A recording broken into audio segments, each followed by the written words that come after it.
Welcome inside Pure Esports in Gilbert, Arizona, to the start of the Arizona Smash League Summer 2021 season. It's the return of the AZSL after last year's Season 0, and we're back with the same long-term format, a $1,000 cash prize pool, as well as new and returning players. My name is Laird, and joining me today is my good friend Taco Waffle, and we're going to be bringing you guys a little bit pre-show before the course of the next 3 minutes. And you know what, Taco? How you doing today? I'm probably looking the wrong way. I'm doing just fine. I was kind of excited to get into this, and I'm glad that we finally are. And it's great to be having you joining me as well today. So there is definitely a lot of talent that we're going to be seeing tonight alone, because don't forget, it's going to be spread out over the next couple of weeks. So it'll be spread out for quite a bit. So there's a lot to look forward to just tonight alone, along with the following upcoming editions of our other pools that we have coming up over the next couple of days. So it'll definitely be exciting to see all of that through to the end. For today, though, it looks like we do have a couple of players that are, of course, very notable, as it is our summer edition of the AZSL League. So there's going to be a lot of talent to look for tonight alone. Yeah, absolutely. I mean, take a look at these guys. These are the ones who you're going to be seeing tonight in this our Premier Week, I guess, edition of the AZSL. And you know, these guys, they're in for it. They want to advance to the next round. The top two, ladies and gentlemen, are going to be advancing to the next round of competition. So both of our grand finalists, whoever they may be this evening, are going to be the ones advancing to the next round, to the finals. That's right. Well, let's go and have a look at the format for this season. The top 8 players from the Season 0 were invited back this season, and 8 more players in addition to that qualified through their placings at Almost Ascension that we hosted last month in June. The players were then seeded into groups of 4, with one group playing each week. The groups are double elimination, of course, with the 2 top players each week making it out to the finals event taking place on August 15th next month at Pure Esports. Grand finals for each groups will be played for the event, in which everyone will start from winners. So it's a bit of a unique format. So I'm excited to get into this today.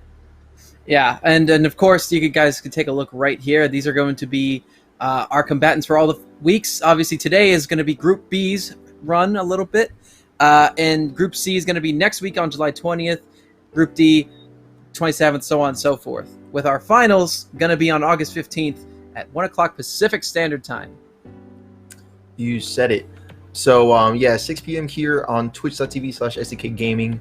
So yeah, that's where you are now. If you guys are tuned in now, you guys have the right spot to be in. But let's go ahead and see what it is that we have coming up first. Of course, there is our graphic that we like to show off for the players. We showed that off previously. One of the players who is going to be the first one that we're going to be getting into is the topic of Felix. She's been in the Arizona Smash scene for a number of years. We actually did get some time to sit down with her in order to discuss her strengths as a player. Right. Well, here she is. Her hometown is in Gilbert, which is pretty local to the venue where we are currently. Currently ranked at number 5 in our SAK rankings. So far, since this is Season 0, we don't really have any solidified placements at the moment. But given that she's been like a very, very competent player within our scene for the several years that she's been playing, I have no doubt that she'll be placing, if not like at a very ranking within our DSL league final. What Felix overall? I'm sure you've commentated a couple of her sets, no? Yeah, at this point I have, and they've been definitely making waves. Fox, obviously a character who struggles a little bit in the online setting, but coming back post-quarantine, they've been making some good plays. We saw them at Pure Smash last week, and they made a heck of a run, making it in the top 8. And, I've spoken to a couple of the Arizona Smashers, and they definitely see Felix as a threat and someone they need to watch out for. Because, Fox is a character with those options that they can just be explosive whenever they damn well please. And Felix is definitely one of those players who could exploit that to the maximum potential of the character. That's for sure.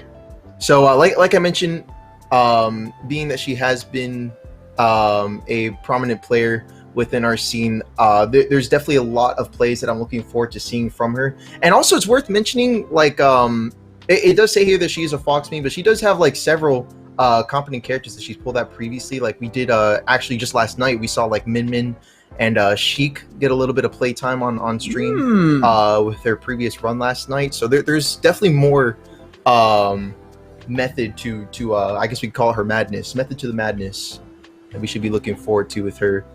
But like I mentioned, we did recently get the chance to sit down with an interview to discuss some of her greatest strengths as a player, what she thinks personally might be some of her greatest strengths. So let's go ahead and take a second here to check that out. I can kill people in one hit.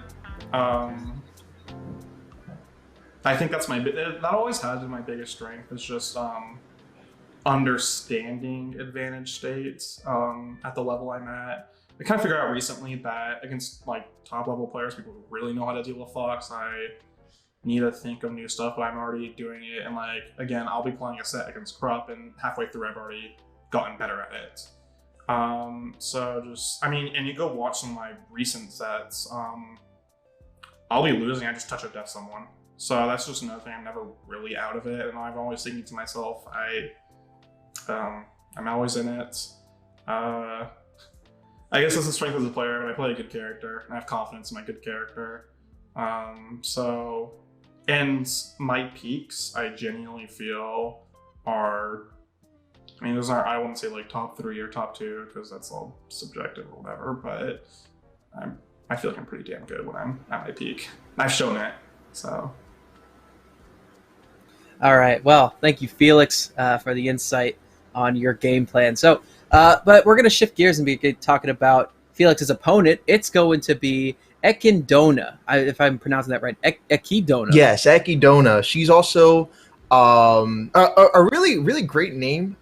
She's a little bit of an up-and-comer, hasn't necessarily been around for quite as long as Felix per se, but just like a lot of our new talent has been showing, sometimes it's just raw natural talent, and we've been seeing a lot from her. She's in great performances with our tournaments, including I believe the previous AZSL. She had, yeah, actually it looks like season 0 her placement was at 7th place, being that she participated in that one time. Palutena main for the most part. I don't think we really see too many counter picks for characters or anything along those lines. No current SAK ranking, however, so it seems like they have a little bit of a trade-off on each other's parts in terms of where it is that they place in different aspects. What are your overall thoughts on Ekidona? What do you know about her? I know very little. Like you've been saying, they're pretty young and they're pretty much just dipping their toes into the scene a little bit. But considering they had a season 0 placement of 7th, which is in the top 8, I'd say that's a pretty solid placement, something that you definitely want to be watching out for. And again, a character like Palutena is not a character you can take lightly. You know, there's a lot of different ways to play Palutena effectively. That's one of the reasons she's so good. And a lot of her moves are very difficult to deal with. And if Ekidona can, you know, kind of stick it to their opponent, and no matter who that might be, even if we're seeing Schroeder in finals at all, right? You know, I definitely think Ekidona is one of those players that has the potential to be an absolute fiend in this scene, in the Smash League. So hey, you know, I'm expecting some pretty amazing things from this young individual. I'm thinking so as well. Well, in similar fashion to Felix's interview that we just saw, being that she is one of the youngest players in our scene and also is a quick rising star as well in this past year, we did have a chance to catch up with her as well in order to talk about how they got into competitive Smash, get a little bit of backstory on her personality and things such as that there. It was the beginning of like first week. My dad saw a Facebook ad, and then he's like, "Hey, you like this game? Do you want to go out to a tournament?" And I was like, "Yeah, sure." And then I brought one of my friends along with me, so I'd be less nervous there. And I did pretty terrible. I went like 1-2. I lost a horse at my first ever event. And yeah, my friend did really well. He got like 5th or something. So anyway, those were our first 2 combatants set, yet we have 2 more. But before we do that, we're going to shift it over to a little bit of a commercial break. Don't go nowhere. Don't touch that dial. We'll be back with a little bit more of our Arizona Smash League pregame upon our return. Stay tuned.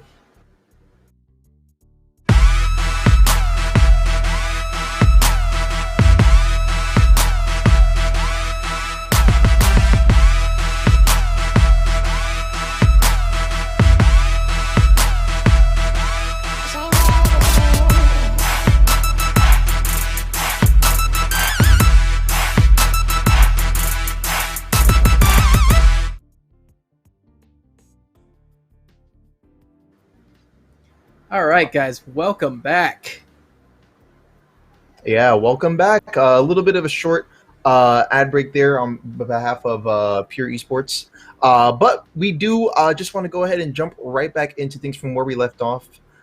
Since we do have more players that we wanted to introduce to you guys that'll be participating in tonight's edition of AZSL.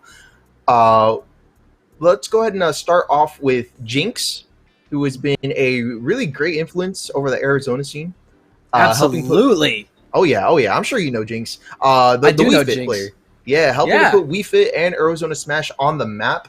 Definitely one of the biggest contributors towards that. Here's a clip of our interview with him. But before we go ahead and play that, let's go ahead and go over briefly. Does mean Wii Fit, solo Wii Fit, from over in Queen Creek. It's a pretty prominent Wii Fit trainer who is currently ranked number 7 within our SAK rankings. On AZSL's Season 0 placement previously, we had him placed at 5th place, which is a very solid placement for that there. Has a 68% win percentage, which is a really consistent and solid percentage that I know Jinx is definitely making active attempts towards improving on. What are your thoughts on Jinx? You seem to know the guy pretty well. I do know the guy pretty well. Actually, I was up late. I mean, considering you guys are 3 hours behind where I am right now. Mm-hmm. I stayed up pretty late speaking with them last night about how they were feeling, what their thoughts were about tonight. They seem pretty confident coming into this thing. And, you know, I got to say, I've seen a lot of Wii Fit, especially since quarantine was where I kind of started commentating a little bit. And I got to be real with you. Jinx is one of the most aggressive players with that character that I have ever seen. And, you know, in the past couple of weeks with me commentating them in various places, including Pure Smash and in the Almost Ascension Invitational at the top 16, they went on a tear and actually took somebody who you might know by the name of Schroeder to the last game of their set. That's damn correct. Near winning the whole thing too. Yeah, and definitely again, brought that one down to the wire. Yeah, and these stats are pretty important to talk about as well. The only issue I think I could be seeing with Jinx is the fact that there seems to be a lot of focus on rushdowns and counter zoners in Arizona, and Wii Fit kind of struggles against both of those, as well as swords. Yeah, so the way Wii Jinx Fit kind of does play out most of the time, that can spell trouble for a character such as Wii Fit. Absolutely, but Jinx, they've been able to sink their claws into the very heart of Arizona, and they have yet to relinquish their grasp. They're going to keep climbing that mountain, no matter what obstacles are going to be thrown in their way, whether it be hard player matchups, hard character matchups. If they have had this degree of success to this point with this pretty unorthodox character, they can definitely win the whole league if they just keep that momentum going. That's right, and of course there is still more to the personality there for Jinx. So I guess who further else to introduce himself than Jinx himself? We do have a clip of our interview with him in which we can get to see a little more insight as to when we asked him just how Smash has impacted his life. Let's have a look at that. Smash Bros. As an entire community has been a great life changer for me personally. Because back in, I think, August, September, one of those months of 2020, I was going through like a rough patch where I'm just gonna say I practically died. So, in recovery, I reached out to the scene here and like the global Smash scene to reach out for like a GoFundMe because I was not in great shape and I was not looking to like make it. So once I did that and like all the support started reeling in, it really showed me what this community can do as a whole when it affects like a great player and someone who like really cares about the scene. So I owe this entire Smash scene, not only AZ, but like worldwide, my entire life practically. And I thank them for that. I'll bring it back. All right, that's really heartwarming story from the part of Jinx. So we wish them nothing but the best of luck in this scene. But we're going to be getting into our final player for Heat number B, or letter B, I would say. Tonight, it's going to be the warm-up. Yes, the warm-up. I feel like while the warm-up may need a little bit of introduction, I feel like Luigi is definitely a very prominent character that can give a lot of people some trouble. And the warm-up is that trouble incarnate. The warm-up has been a constant presence in the Arizona Smash scene for the last couple of years. We saw him make top 8 in last season's Arizona Smash League, and throughout the entire pandemic, we saw steady and consistent improvement from him. One of two well-known Luigi mains in the scene, right next to with a Cyclone as well, a very prominent Luigi as well, young talent, yeah. But right next to him, we do have the warm-up, and we asked him a couple of questions in the interview as well. But before we get into that, what are your thoughts on the warm-up? I've seen the warm-up play a couple times, and they have a very consistent, steady game plan. They like to kind of go for these grabs, but they can really pull the rug out from underneath you, as Luigi does with these gimmicks and random shenanigans they can pull on you. Like a random, if you touch my shield, you're dead at 60 move. Side B misfires off stage. A 0 to death true combo that gets started off one grab at 0%. And as well as, those are just the gimmicks. Luigi has some of the most consistent aerial combos in the game. You can get reverse up air strings. You can use a nair to combo break. You can use that down B, which comes out really fast and has intangibility frames, and also does a lot of damage and kills sometimes. Luigi is a bag of tricks character that the warm-up can use and exploit to the best of their ability. And I've been pretty impressed with this individual ever since I started watching them, as I am fairly new to the Arizona Smash scene by and large, but they have definitely made an impression on me, and no doubt they are looking at that 35th place and say, yeah, I deserve a top 10 spot for sure.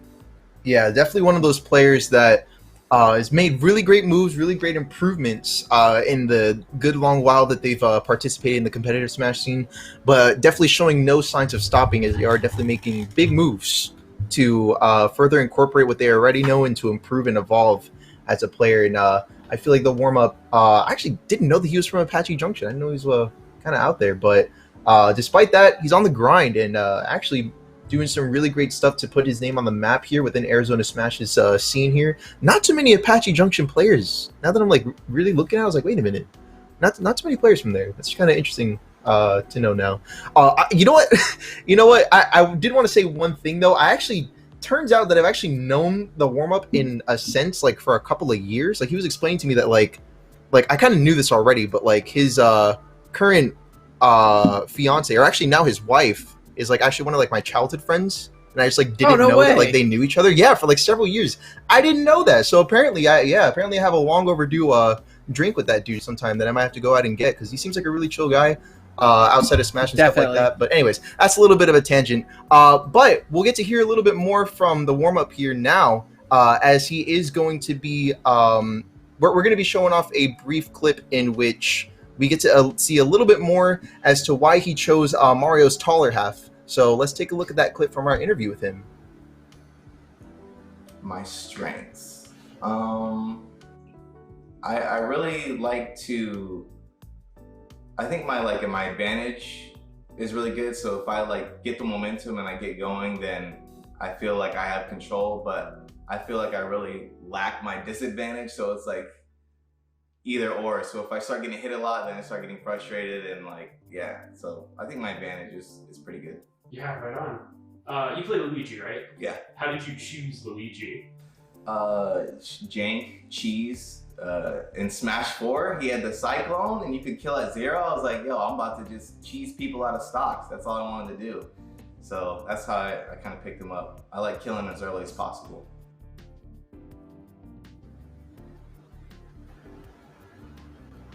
I'll take All right, guys. So if you want to stay up to date, maybe you can't make it out to these streams. Maybe you're going to be busy during the hypest couple rounds of competition that the Arizona scene has to offer. You can find all the interviews over at the SAK Gaming TV YouTube page. From all the other players, not just the ones tonight, but everyone from all the other groups. So, along with the VODs from today and all of our other events. So be sure to click that link on our Twitch profile and smash that subscribe button. Nice. Perfectly done. 10 out of 10. There's a lot of great stuff to have a look at there. I'm going to be quite frank with you. We don't have any audio for those clips that you just played. So I'm actually really interested to see what it was that there actually was to say. Because I'm like, a lot of these guys I've known personally, but there's some insights that I really did want to get more information on. So I'm definitely going to have to check that out after this broadcast. So be sure to do the same. Join me, in fact, as we look more into that.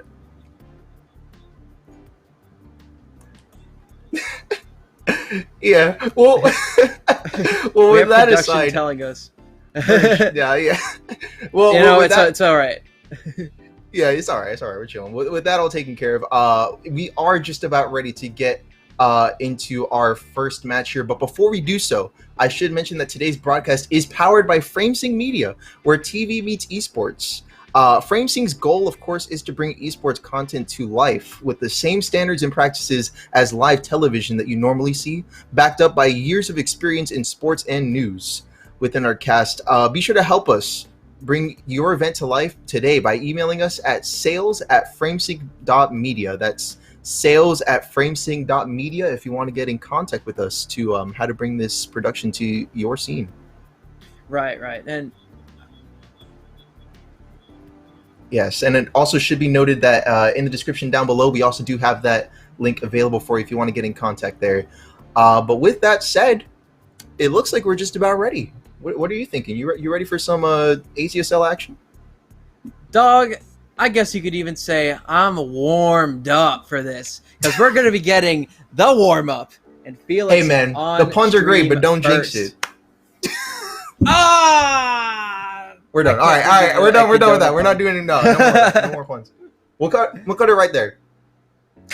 We'll cut it early because there's no way we're going to be able to incorporate Echidna into anything. Because that is the most unique tag I've ever heard. We're not getting that one in there. We're not getting that one in there. Let's talk about this real quick. Luigi versus Felix's Fox, and that's a hard matchup for Luigi because he's gonna run back and forth all over. For sure, but I feel like at the same time though, that could be definitely one of those matchups where it's like it seems pretty easy on paper, but like if nobody's running that matchup against you, the one person who doesn't really have any other secondaries is probably going to be well equipped to dealing with matchups that normally wouldn't be super easy for them, So I doubt that someone who's been making such performances like the warm-up is going to be walking into a matchup like that unprepared necessarily. See what I'm saying? Right. Yeah. Because it's not exactly like the players didn't know everyone who was going to be in their pool for the overall event. They've had time to sit down and be like, okay. So if I play against this guy, then I could do this. If I could play against this guy, I could do this. So with preparation time, we might be seeing a little bit more of an even game. But in terms of the matchup, Fox can definitely get a lot off of putting you in the air and keeping you there with these insane up airs, catching your landings with back airs. They could be wherever you are at once. But the problem with this kind of matchup is that Luigi's got combo breakers for days. Yes, that is for sure. Especially with stuff like Nair and what have you, it's just the amount of versatility that's available to them in that sort of situation is just kind of it's not something that most of the cast necessarily has. You're right. True. Mm-hmm. Yeah, and also something we've neglected to talk about is that up smash. That can, if you get Fox off stage, keep him at ledge, you're gonna have a the Nair that we just mentioned. Guess what that leads into basically perfectly. Up smash. It's a tried and true. We just saw Felix last night. If some of you guys tuned in, we saw Felix time and time again, almost to a point where she started to over rely on it a little bit. It was a lot of Nair into up smash. It was just a very precedented part of every single time she had pulled out that Fox. So we'll definitely be seeing that from time to time. But don't forget, Fox also has combos and Luigi has combo breakers with down B being frame invincible. That's kind of what I was referring to as well. I was more so talking about Luigi's up smash because that thing covers like 3 or 4 ledge options at once. Yeah, just like the other Mario brother, that up smash packs a punch. That's for sure. Does all the dirty work for him. You can do it out of shield. Also, another thing about Fox in this matchup is that if you whiff something on Luigi's shield, Fox is so light you might be dying at 50 to that up B. If the warm-up can land an up B off of like a whiff dash attack, assuming it doesn't cross up, or let's just say, you know, the worst case scenario, we have Felix side being into that shield, and it doesn't cross up in this game unlike it did in Smash 4. No, yeah. And if the warm-up's ready on the rip for it, that's stock's done at 60, bro. Like, yeah, that's a handshake. That's literally. I would love if the warm-up did that. That would be hilarious. But yeah, while we're waiting for these opponents to step in, this is going to be an interesting matchup as well, because, you know, Fox kind of wins neutral a little bit more often than Luigi does, because, you know, speed, aerial drift, a lot of things Luigi doesn't really have too much. But if Luigi gets one grab, I mean, you're comboed either to death or up to 60. If there's one opening that our boy gets, I mean, Felix is going to have a field day getting out of it. And Fox is a fast forward, so they get comboed a little bit better. What? I put it this way. Like, Fox, as a character, has a little bit more, actually a lot more options available to them than Luigi for winning neutral and, like, starting interactions and stuff like that. But Luigi, while they might be a little bit more streamlined with their, like, objective as to, like, how to get through neutral and stuff like that, they want the grab, right? And that might limit their options a little bit. But once they get that grab, that's when things open up a lot more, arguably more so than Fox normally has available to them. Because at that point, the advantage state is theirs, you know what I mean? That's kind of their game at that point. Exactly. Right. Yeah. Right. Again, it's going to be a battle of just play the stage well, because I think stage picks are going to be super important here. Like, I think if there's no platforms for Fox to get extensions off of, those aerial strings are going to be really difficult. So having stages with an open middle, kind of like, you know, Kalos, I'm not sure if it's Kalos or North Cave that's legal in this rule set. It looks like we might be starting off on FD, though. FD is going to be a very good stage pick, I think more so for Luigi. But I don't know, because this is a matchup I don't have a lot of experience watching. So I think we're going to be able to formulate what the player strategies are as the match and the set goes on. And we'd like to remind you guys at this time as well that this is going to be a best of 5 set. Yes. As a matter of fact, every single set that we'll be seeing tonight will, in fact, be best of 5. Again, this is formatted very differently from how our normal, like, Pure Smash and our normal pilot programs are hosted. Those are more so like a traditional format. This is definitely going to be more so formatted in a sense that we get to show off a lot of Arizona's top talent. And best of 5s, top to bottom, I kind of agree. That's the best way to go about it, so we can get the most out of these competitors that we're seeing tonight and for the rest of our program as well. All right, but here they are. Oh, Felix and the warm-up in the flesh. You can see him in the player. Oh! Wow, okay, so we really hyped up the Fox matchup, didn't we? Yeah, we did. I guess the one thing that our mistake, because you did foreshadow to this earlier. They were playing their secondaries, you know, this week. You said their midman actually slapped a couple people up. Yeah, as like early as like last night, less than 24 hours ago. So let's shift gears a little bit. Talk about how this matchup is awful for Luigi. Yes. Luigi just cannot get in.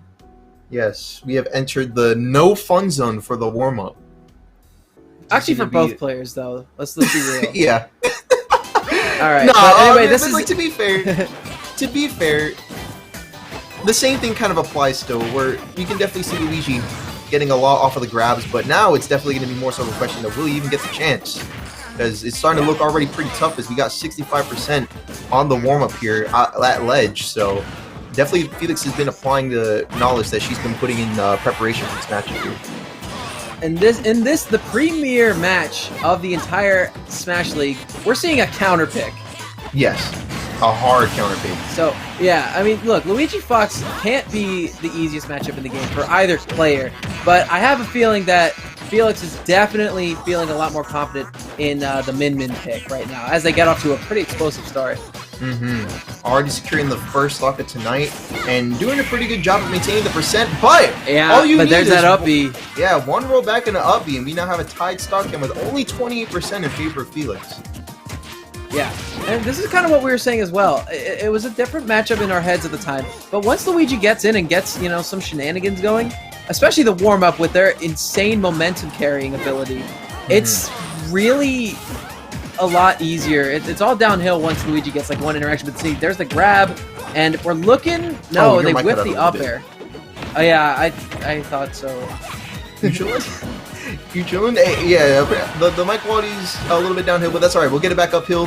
We do have Felix, who's doing a really great job at establishing a lead on this second stock here. And it is tied for stock count, but probably not for long, as that percent is really starting to climb on the warm-up. Landing the Megawatt to close out stock number 2. Great usage of all 3 arms here. And keep in mind, the weights on both characters are the weight on Min is actually affected by which arm it is she currently has equipped. So sometimes you do want to switch to the Megawatt just to keep yourself in the game a little bit longer.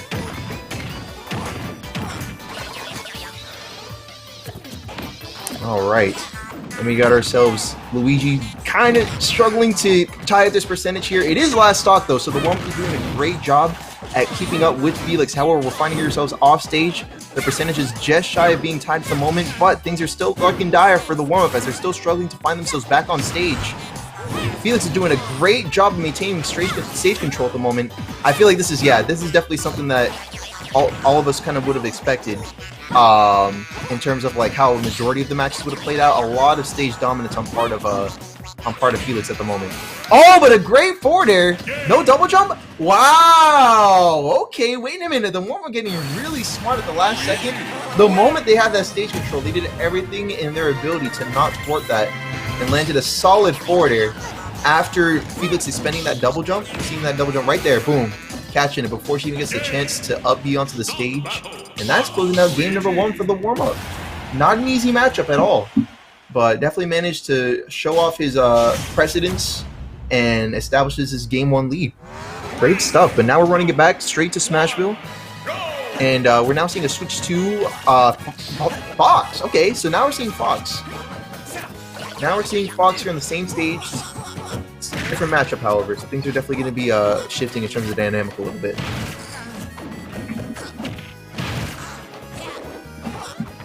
All right. First stock here, 3-on-3. No stocks lost just yet, but we do have Felix doing a great job at layering on some pressure. Wow, all that off of a singular hit, and we now have a string bringing him up to 76%. And that's starting to keep going up, too. All right, the one trying to think of a smart off of the ledge option, goes for a get-up attack, combined with the jump. Oh my goodness, down smash. Okay, yeah, when you re-grab ledge like that, it can get a little bit dire, because Fox, I think forward smash can actually reach you at ledge like that, but if it doesn't, even down smash can send you at a pretty nasty angle. But fortunately, the warm-up's able to get back onto the stage here, or even establish a little stage control of his own.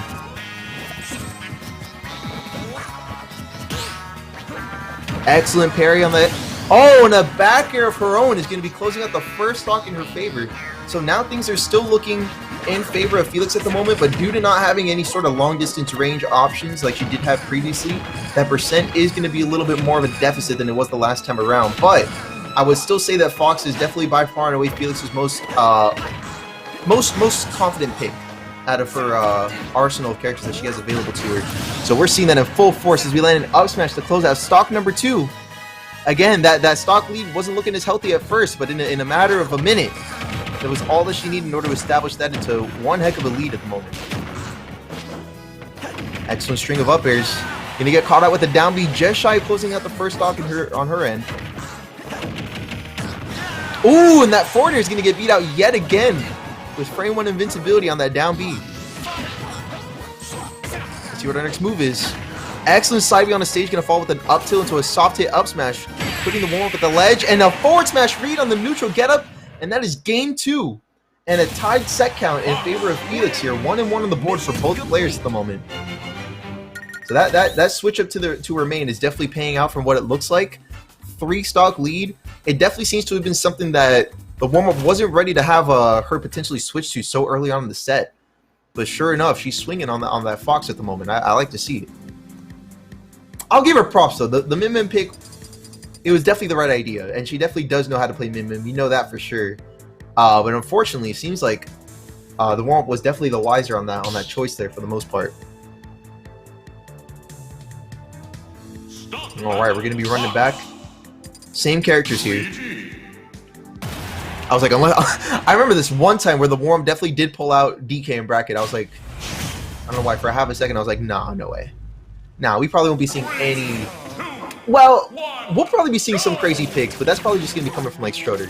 I doubt we'll be seeing like too many crazy picks here. Because like I mentioned, the stakes are definitely raised from your typical local. This is definitely an opportunity to show off some of Arizona's greatest talent. And we're seeing that here already in this first set, a 1-1 stock count, or a 1-1 set count on both of them right now. And we're switching over to Town and City. Bit of a different stage pick here. But so far the neutral seems to be playing out, for the most part, somewhat similar here. There we go, great trade on that back air. And right now the warm-up has some stage control, but loses it to a side B on the stage, followed up by a back air. Excellent job ledge trumping there. From ledge, we're doing a get-up attack, or a jump from a ledge combined with an up air, followed by a down B. Pretty great option there, but hopefully it doesn't get a little bit too predictable. Oh, going in low for the shine. Oh, and trading with up B off stage, and catching the oh my goodness. We really did all that, and only in the first stock here. What a play. We got a down B here, just shy of closing out the stock. Welcome back, Laird. Hi. Oh my god, dude. My Discord was like updating, and it somehow crapped out my entire internet, so I had to restart my entire computer. But we're back, baby. Man. And it looks like I missed quite a little bit with the warm-up taking game 1 and you know, Felix taking game 2, switching back to the Fox. Yeah, these games are actually going considerably quick here. They're definitely going at it. In fact, that first stock that we just saw before he came on was one heck of an off-stage play. You just missed that one there. But it's great to have you back on. Yeah, I saw the back end of it. Like, I saw a shine into down smash at the ledge with a 2-frame. Yeah, that was really impressive stuff there from Felix and the warm-up. Making that play happen entirely. Great job blocking that forward smash, getting a nice string off of it too. No follow-up on it, however, as she finds herself back on stage. Oh, are we going for another? Oh, and a misfire! Oh! Holy! He shoots! He scores! Holy, man. And now we got a tied stock count. 1-1. 0-0. Dude, I'm so happy I came back in time for that. That was awesome. Oh, no. All right, but he's missing the 0 to death. Dude, I want to talk about that. Because Felix hit the shine spike, and he was like, oh, under the stage. There was no way the warm-up was able to come back from that. And the Felix was like, okay, job well done. I'm going to go back to the stage. Warm-up gets a 1-in-10 misfire, and it hits him on the way, hits Felix on the way back to them recovering from the ledge. That was whoa! What is this now? Oh no! But no tech in the ledge, and this time, yeah, Felix comes out on top with that shine attempt. Man, just when I thought that they couldn't up the ante on that first stock, all they had to do was that misfire. That was all they were missing. Look, here's a repeat of the first stock. Oh wait, no, this is actually the last interaction here. Yeah, that was the excellent. last interaction. That was the game winner right there. Yeah, that's the interaction that Felix was shooting for that whole time. Yeah. All right. Town will be the stage pick yet again. You know, Felix, she should have trusted her Fox. Gonna be real with you, because, I mean, it's been doing work. They're up 2-1 right now. The Min obviously got overpowered a little bit. They were doing a pretty good job keeping it even for the whole first match, but the Fox seems to be running a train right now over the warm-up, but it's the shenanigans that are keeping the warm-up in this set. Yeah, the pick is definitely paying out. Seems like the Min pick was kind of like done for optimization purposes, but at the end of the day, it seems to be her tried and true Fox that's doing the most work at the moment. Right. Look, on paper, I think the Min matchup might be a little bit more lopsided in Min's favor, but I think the thing is the warm-ups definitely had plenty of time to get that matchup experience, and they were kind of ready for whatever Felix was going to do with the Min. Min's a character that really can't express, you know, your own playability, because kind of the same options that just work all the time with that character. There's not a lot of room for personal imprints on characters. The thing about Felix's Fox, is that that's all her character. That is all her, and she is like, this match is her canvas, and the warm-up is just her brush right now. Yeah, that's what it's starting to look like here. Great dash attack to follow that up there on the platform. And yeah, Felix is definitely doing a really great job of solidifying everything that was just mentioned there about this character pick. Yeah, and a second ago, that unfortunate miscue from the warm-up is going to cost him that second stock at very low %. But again, this is just 2 Luigi grabs and the warm-up wins. Yeah, essentially that's really all that's needed. If everything plays out, think about it that way and stuff like that. Righto. A nice jab to get the Fox off of them. You said it. And right now, Warm's just trying to close this out. Yeah, Warm's definitely trying to close this out, but Felix is with a 2-stock lead. Ooh. Yeah, it's not going to come easy, and a 3-1 victory for Felix is going to be closing out the set there. You know, I happen to think the warm-up just got a little bit unlucky, especially in the latter games of that set. I mean, look, the SD at a very low % on that game, it can't feel good no matter who you are. Yeah. If they had that second stock, they definitely would have had a good chance of making that a pretty even game. But I think a warm-up at this point just has to be like, okay, you know what? Losers bracket, that's where it's at. But here's that offstage interaction you were talking about. Mm-hmm. Look at it. But there's a regrab too, so... Look at that, and the catching the regrab and everything, bro. Yeah. Shoot, and just when you thought you couldn't make it any more crazy, man, they add a misfire into it. The exact same interaction on the other, just flip it on the y-axis and add a misfire, and all of a sudden it's way more hype. Isn't that crazy? Yeah. True, and like the warm-up, winning the lottery there to get that interaction. Look, win or lose that set, that's one for the highlight reel. That's definitely, yeah, that's like definitely one for the highlight reel. We don't even know what else we're getting tonight just yet, but of course you won't have to wait too long to find out. Congratulations to Felix, though. We're talking a little bit about the shortcomings of the warm-up. Let's talk about the Felix in the building making the first set win of the premier event of the Smash League in Arizona. Mm-hmm. Yeah, like super prominent within Arizona Smash scene. Felix has been for like a long time. Like she's been on the PR, and I mean I've been in like competitive Smash for about like 3 years now in Arizona, and for just about as long as I can remember, she's been on that PR like since like Smash 4.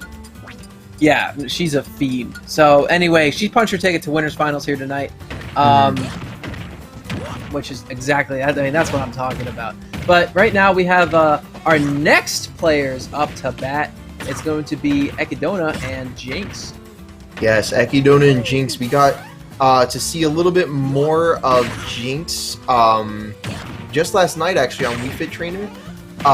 Played, I believe it was against this like up-and-coming plant player that I don't think I've actually had heard of previously until then. Yes, it was Toad is Bad was their tag, going up against a Piranha Plant that actually ended up taking a convincing 2-0 victory against Coco, knocking Coco from our own PR previously was on PR and has since knocked it into the losers bracket there last night. But despite that, Jinx did a great job at establishing control over a quite unorthodox matchup and pulled out a 2-0 victory. So definitely, Jinx is one of those characters that has an oddball pick, but is more than prepared for just about anything. I think oddball is the absolute best way we could sum up Jinx.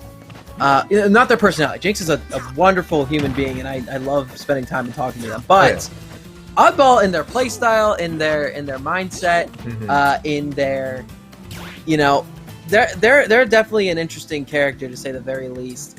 And again, the thing about Smash is that every player has their own personal imprint on their main, whoever that might be, or their secondaries. They can extend to that degree as well. But there's very few players who have as prominent of a grasp of their character as Jinx does. I would say so as well. Yeah, super great control over the character, and it definitely shines through in their gameplay. And then meanwhile, we have Ekidona, who she's been making really great runs throughout her previous AZSL run, as well as just a lot of her local runs in similar fashion to Jinx. So those two are going to be going head-to-head starting now. Palutena versus Wii Fit Trainer. Let's get right into that. One of these characters definitely wins on the tier list. Oh, yeah. But another one of these players wins in the matchup experience department, and that is Jinx. I'm imagining Jinx knows a lot more about the Palutena matchup than Ekidona knows about the Wii Fit matchup.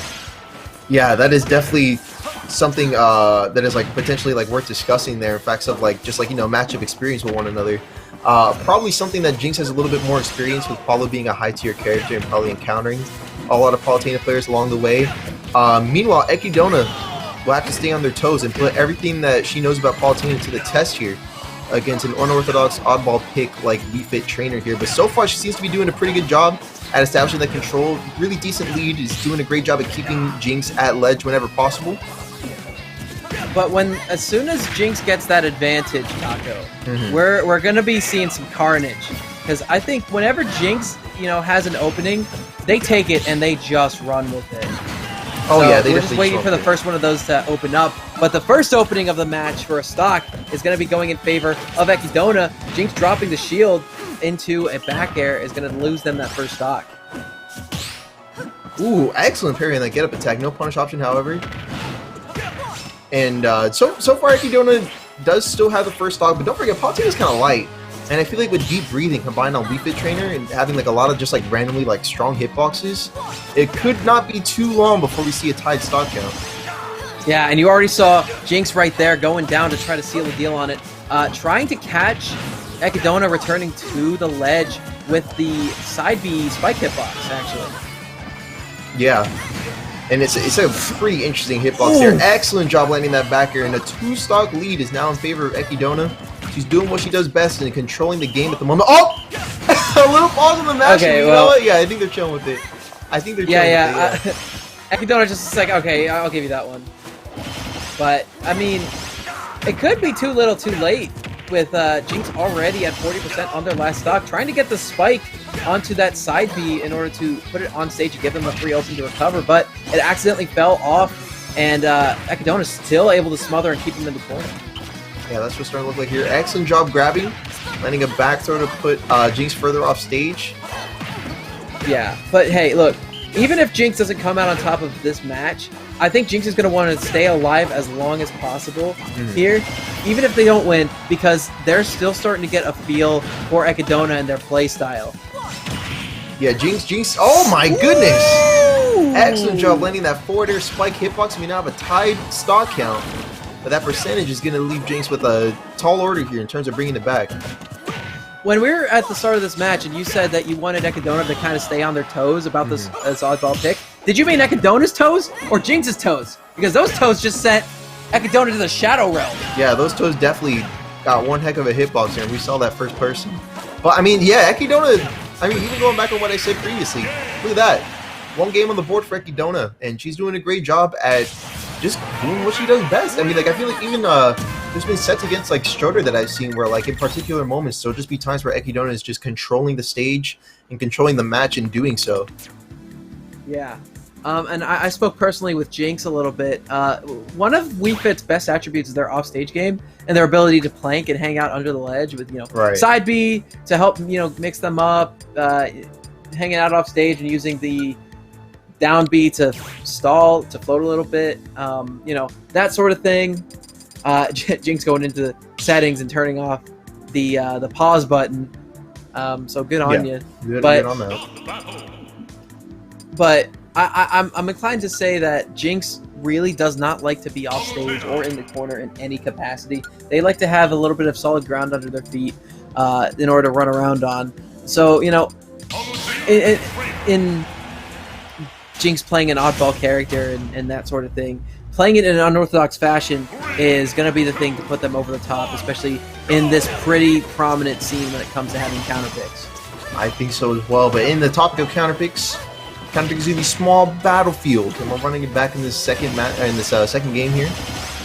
And so far, pretty good nair string, following up with a back air to close it out for a good 48%. And right now, we have ourselves a situation that Jinx has been finding themselves in time and time again in this match against someone who's just so, just excels so perfectly well at keeping control of the ledge and the stage by extension. But right now, it seems like the crack has slipped a little bit. We have Jinx, if only for a moment, establishing that stage control, but Ekidona is doing what she does best and re-establishing it and keeping up that pace. I happen to think that it's the tier list that's kind of losing Jinx the match right now. Ekidona's playing this incredibly well, doing a great job of just catching every single option that Jinx has but this character pick in Palutena has all these options to just make life a living hell for Wii Fit. You know, he's got really good combo game. You know, Wii Fit struggles to get out of combos. Really good ledge game, even though it's kind of an unorthodox pick when you think about, you know, good ledge games, right? Yes. Normally you think of Belmonts and stuff like that. Yes, but right now this match is starting to look pretty even. A great job catching the teleport onto the stage. Most likely a mishap with the recovery, as most of the time you want to go for ledge, but Ekidona wastes no time in re-establishing control of that match with an excellently spaced downer to catch out the deep breathing attempt off stage, and we now have a really healthy one-stock lead for Ekidona here. While meanwhile, Jinx is on the last stock for the second match here. Yeah, and that damage is continuing to build right now. 56% and climbing with, you know, again, you spawn at 60% when you're playing against Palutena. This character can nair you into whatever they want. They got up airs, huge hitboxes, back air that is invincible for some reason. I mean, it's an uphill fight the second you touch the ground, and Jinx has just not been able to find a very good answer that they could continue to multiple situations in the set. Yeah, truly something else there. Great job from Jinx here, trying to throw out some projectiles to get himself back onto the stage. Excellent job using forward throw. No forward tilt with the medicine ball is going to be connecting, however. Good parry. Is that a medicine ball? Yeah, it's actually, a lot of people call it a soccer ball, but I guess there's a technical term for that there. No, I think it's a soccer ball. Have you ever smacked your head into a medicine ball? Yeah, it really hurts. Look, I think there's no way from. Wii Fit trainer would have earned a degree if they went around smacking their head into medicine balls. I mean, come on. Yeah, we can look it up later, because I'm pretty convinced it is a medicine ball. But either way, Jinx is doing a great job. We even saw a spike with that same side B. However, Ekidona going all the way to chase off stage with the forward air is closing out another game in her favor. She's good. She's really good with this character. Oh yeah, and it's the advantage state department that is really winning her these matches. I mean, she's really good at recognizing when she can go in safely and when she can't. Normally, as we were talking about earlier, Wii Fit likes to be off stage and they like to stall. But, you know, we saw Jinx a second ago in that match really wanting to get the deep breathing off, but Ekidona was just like, not in my town, and hit him with a down air at like 40% in order to take that stock. Yeah, really taking good advantage of the situation there. And that's, I mean, you said that you haven't really heard about Ekidona before tonight. So yeah, hopefully certainly hearing about them now. Yeah, this is definitely leaving one heck of an impression, I can imagine, if you're new to them. But here we have Jinx hitting with a tried and true down air. In fact, 2 of them in a row. And only 53% on the board, while Jinx is still chilling with a one-stock lead at the moment. Yeah, something just kind of snapped in Jinx's internal wiring, and they saw only red in that situation. I mean, a double down air against Palutena. Who even are you, man? We have a combined with the medicine while we're getting an F smash powered by deep breathing, and 2 stocks are in favor of Jinx right now in game 3.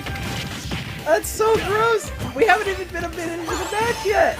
That's what I'm trying to communicate right now. That is actually, like, in the simplest language, that is built different. That is built different. That sentence structure from you had me more off guard than Jinx has Ekidona right now. For real, man. Look at this. Still holding on at 124. But Ekidona establishing that stage control again that she's been so predominant with.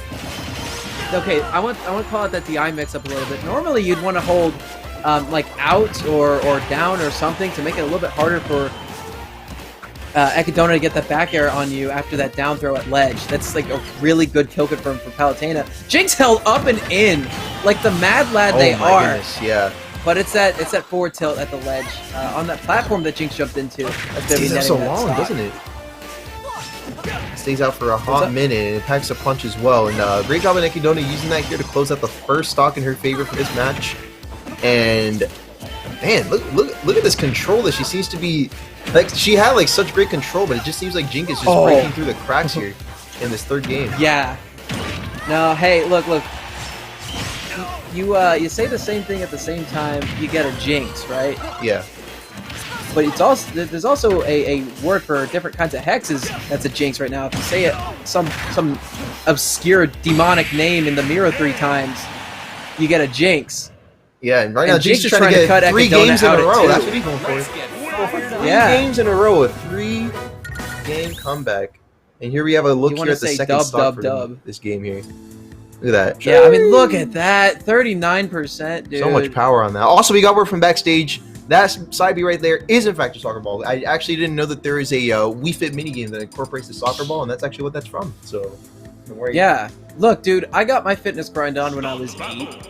Yeah, to be fair, yeah, I probably touched that game, like, dude, once at my sister's house. The Wii balance board is my religion. Man. I feel like, yeah. Who goes to the gym when you have Wii Fit? Come on. I haven't heard that game, that like little device had like some underrated games. But going back to this match, it did. We do have a pick to Smashville. We did see this previously in the set that we saw against Felix in the warm-up, but this is our first time in the set that we get to see this stage here. So we'll have to see how this matchup is played out on this stage. Excellent neutral already from both players, as the match is even predominantly for the most part. The thing about Jinx, the switch between Game 2 and Game 3 was the fact that Jinx came out the gate with a red-hot fireball attached to them. Because they ran... I mean, look, there were 2 stocks gone in under a minute at the outset of that match. Because Jinx just decided that it was Ekidona's time to die. That was what netted them the advantage in that entire match. And Jinx hasn't been able to do something similar right here because they have a little bit less space on stage, and a miscue air dodge underneath the stage is not going to be recoverable for Jinx, and that's going to put him at a deficit already. Yeah, already at a little bit of a deficit, but 86%, I feel like compared to the other stock leads that we've seen previously in Ekidona's favor, this is looking a little bit more doable, as Ekidona started to play a little bit more defensively as opposed to trying to close out, or reestablish a lead that she has. She's trying to play a little bit more defensively to keep this stock in her favor. Right, and you know, it's definitely working right now. But again, it's one oddball option to come out from Jinx to be taking the stock. I mean, see, there it is. Man. Who wasn't expecting the sun citation? It's the middle of the night, and it still comes out. That's just how it happens in Arizona, baby. Yeah, that's really like Arizona in image form. That's what we're seeing at the moment. But right, Jinx, the stock count is tied now. Oh my god! But that percent is going up. It is climbing. Look at that. What a string there from Jinx. Yeah, one heck of a reversal. Couple neutral airs into an up air. That was a lot of percent already. But then the stage spike to seal the deal on that stock. Taco, yikes. We might be seeing a Game 5. Yeah, we might be going to a Game 5 because like there is just a lever, a switch that's been flipped in Jinx's head right now, and even though the game is tied, Jinx is doing a great job at controlling just about every single situation that's been thrown at him for the past 2 games, and it's come down to this. This could potentially be Jinx's last stock, or it could be the continuation of a potential 2-game comeback. I definitely think Jinx has adapted in this Game 4 because I saw a really good roll read into a grab from Jinx there to get a little bit of damage onto Ekidona. It could have been a lot more had Jinx been privy to the roll back on the platform because they overextended with the side B. But gotta be real, this set's been going the distance so far. We're Game 4. Jinx trying to make it 5. What can they do here? Woo! They can read one hell of a roll. Yeah, they can read a roll just like that and bring it to like Game 5. Man, what a great play there. I don't know. Jinx trying to make it 3. Yeah. Take a look at this last stock here. Gets him off stage here with that forward throw. That hits a nice little serve. Let's see what your roll option is. Just what I thought. A roll. He called that a service ace because exactly you weren't able to rebound that one. Exactly. All right, and now we got our next game going on here. Game 5. Ekidona did slip up a little bit despite having such great control over the first couple of games, and we now have a Game 5 where both players will be facing off one last time. Come down to this. Going at the Town City. All in favor of Ekidona, or excuse me, in favor of Jinx right now, but this stage choice is one of Palutena's best because of those very short horizontal blasts. Now, the vertical kills, we're not going to be seeing too many of them here in this match, but I'm going to be real with you. If Palutena gets a down tilt or a down throw close to the ledge, we could be seeing that go into a forward air or into a back air, and that could be killing that really dummy early percent. It definitely could be taking stocks really early, but right now we do have some great percentage and great strings coming out from Ekidona here, following up with the back air.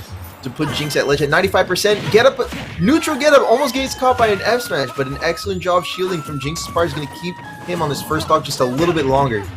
See, Jinx is an oddball there. Anyone else would have rolled. They would have, you know, tried to do a get up attack. They would have waited. They would have jumped just to try to avoid that F smash. Jinx, like the mad lad they are, just said, all right, I'm going to stand up and shield in it. You're not going to be ready for it. They mixed up the tempo in such a fashion that Ekidona wasn't ready to punish them immediately. Yeah, just didn't have the right positioning for that. I don't think it was so much positioning. It was the timing of that Ekidona was expecting. They just weren't ready for, you know, the mix-up at ledge from Jinx into the neutral get-up. But we're sitting at 2 stocks apiece. Even game here. Even set here. Even percent, yeah. And, you know, right now these guys neck and neck. But the winner of this is going to go into winners finals to fight against Felix for possibly an easier chance in the overall, by and large, Arizona Smash League bracket. Yes, in the overall Smash League bracket. That's what this is all coming down to at the moment. And this last game is definitely heating up as both of them are trying their hardest to establish the best possible positioning. Ooh, but that positioning was just off on that soccer ball, and Ekidona is still going to find her way back on stage. Good job dash attacking the soccer ball, but it's going to get punished by a forward air. And that deep breathing is active for additional damage output. Let's see what Jinx is able to output with that there. Yeah, it's active for additional damage output, knockback. Also, you take less damage while it's active. And on top of that, you move faster. It is quite an insane option. It's like every comeback mechanic rolled into one. And you know what? Jinx can just do it whenever they want. Yeah, and nobody talks about that. That's what I keep trying to say. Nobody talks about that, but this has been one heck of a set to talk about, and still 2 stocks on the board for the both of them. Almost landing the soccer ball to close out stock number 2 as these percents are as high as can be. In fact, they can go even higher because we have 133 now after a back air center stage. Jinx is still hanging on to the second stock, and as is Ekidona pairing a soccer ball. Let's see what our next move is. Oh my goodness, and a barely charged neutral B at such a high percent is going to be enough to close out that second stock and put Ekidona at potentially her last stock here. Actually, no, definitely her last stock. But she, yeah, but they're both going to make it count. They both at the last stock. The wind is firmly in Jinx's sails. And Ekidona is trying to, you know, bring it back with this nifty little string into that back air for 47%. Jinx is now in a position where the pressure is on and they want to win. They don't want to fall round 1 in this bracket. They definitely want to go in, qualify for the next round of competition. Oh my gosh. And these soccer balls trying to have the homies back, but Ekidona's pressure that they're just exuding is so difficult for Jinx to deal with. Yeah, so much pressure being applied from Ekidona, and that percent is starting to reflect it. It's been one heck of a margin, especially compared to most of this last match that we've been seeing here. Jinx is doing a great job rolling onto the stage, establishing some control, limiting the options that are available to Ekidona for approaching with those projectiles, but catching them with the side B. No second side B connection, no third in fact. Oh no. This is really good pressure from Ekidona, trying to keep Jinx off stage, putting him in a bad position. They are off stage right now, though. Jinx trying to seal the deal on the entire match. One grab in the corner will be doing it, though, at this percent from Ekidona. And yeah, they're just trying to rip on those explosive flames. And I gotta say, that is definitely a really important thing to do whenever your opponent's off stage. And right now, Ekidona not trying to be too aggressive in Jinx's face, but there's the back air, and that's gonna do it. Yeah, that one back air from center stage at such a high percent is gonna be enough to close out the last game in Ekidona's favor. But one heck of a game that Jinx put up throughout this entire set, making a 2-game comeback from 0-2 and bringing it down to what we're seeing here. It all came down to that. Yeah, man. Last off, last hit, man. Venue popping off right now. Yeah. The venue's popping off. Anyway, this is going to solidify who our matches are going to be in losers semifinals and in winners finals. Over here in losers semifinals, it's going to be the warm-up versus Jinx, which is going to, I would assume, be Luigi versus the Wii Fit. And in winners finals, we're going to have Felix versus Ekidona after a couple of amazing sets from them. Just able to edge out Jinx in the end there in Game 5. It is going to be Ekidona. And, you know, for a young upstart like Ekidona, coming into the scene pretty new. Pretty young. I mean, they're the youngest overall player in the entire bracket. I was about to ask you because I was like, I don't think out of all the players that we talked about earlier, I think Ekidona was like the one that was like new to you. What are your overall thoughts after that one set? They play a pretty mean ledge game, let me tell you, and they do a really good job of keeping their advantage state. You know, they were in a little bit of a lull in game 2 and game 4 and 5. No, 3 and 4. 3 and 4, yeah. I don't do math. But in those games, that was where Jinx was able to get an advantage on them. But in every one of those other games, it was the ledge pressure, getting their opponent off stage, and just trying to do their best to keep them there. They get a couple nairs, put you in the corner, then they finish it off with like a back air or something. And on certain stages, you know, where killing off the top is viable, they do a really good job of getting underneath you and getting up air strings and getting a lot of percent off of that. And those can definitely pile up for damage as well. Yeah, but we're going to be going to a little bit of a break here, chat. So don't go anywhere. We'll be right back. It's going to be losers semis into winners finals on our return to the AZSL. Don't go nowhere. That's right. We got some Hype Smash coming your way. Roll the clip and stay tuned. We'll see you soon.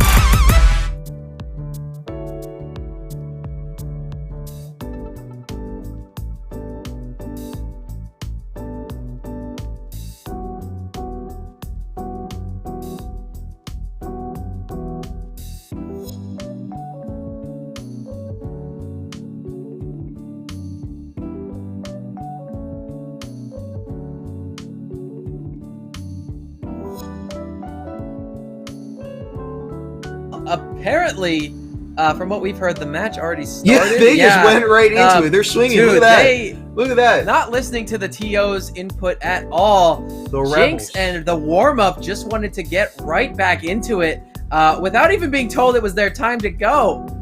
The Fiends. So, yeah, I mean, look, if that doesn't set the statement for this match and the set as a whole, I don't know what does. Ignore the scoreboard. We're going to fix that in a second real quick. We weren't quite ready for this next set to start so soon. But hey, look, it's Luigi versus Wii Fit.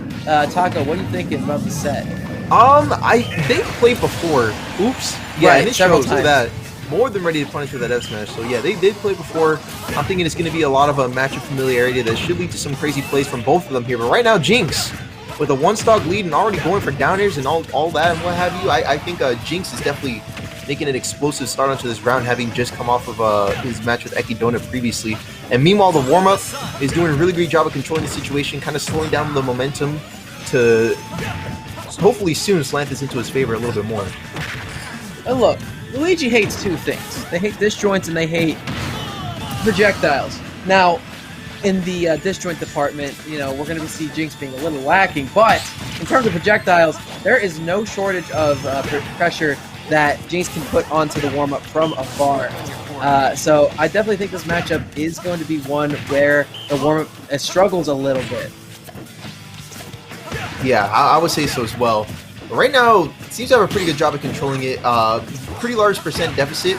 But again, with all those factors that could potentially be lined up against him, he's doing a really great job of controlling nonetheless. Doing a little bit of damage control, albeit Jinx is definitely stepping up that pace. Look at that deep breathing forward air. It's going to be more than enough to close out stock number 2. Here's something that's in Jinx's court that wasn't really in their court for the majority of the last set they played against Ekidona. It's tempo. It's this insane rhythm that Jinx gets in that very few people can keep up with. Even though, especially Jinx's character sometimes, but they do a good job of making it work either way.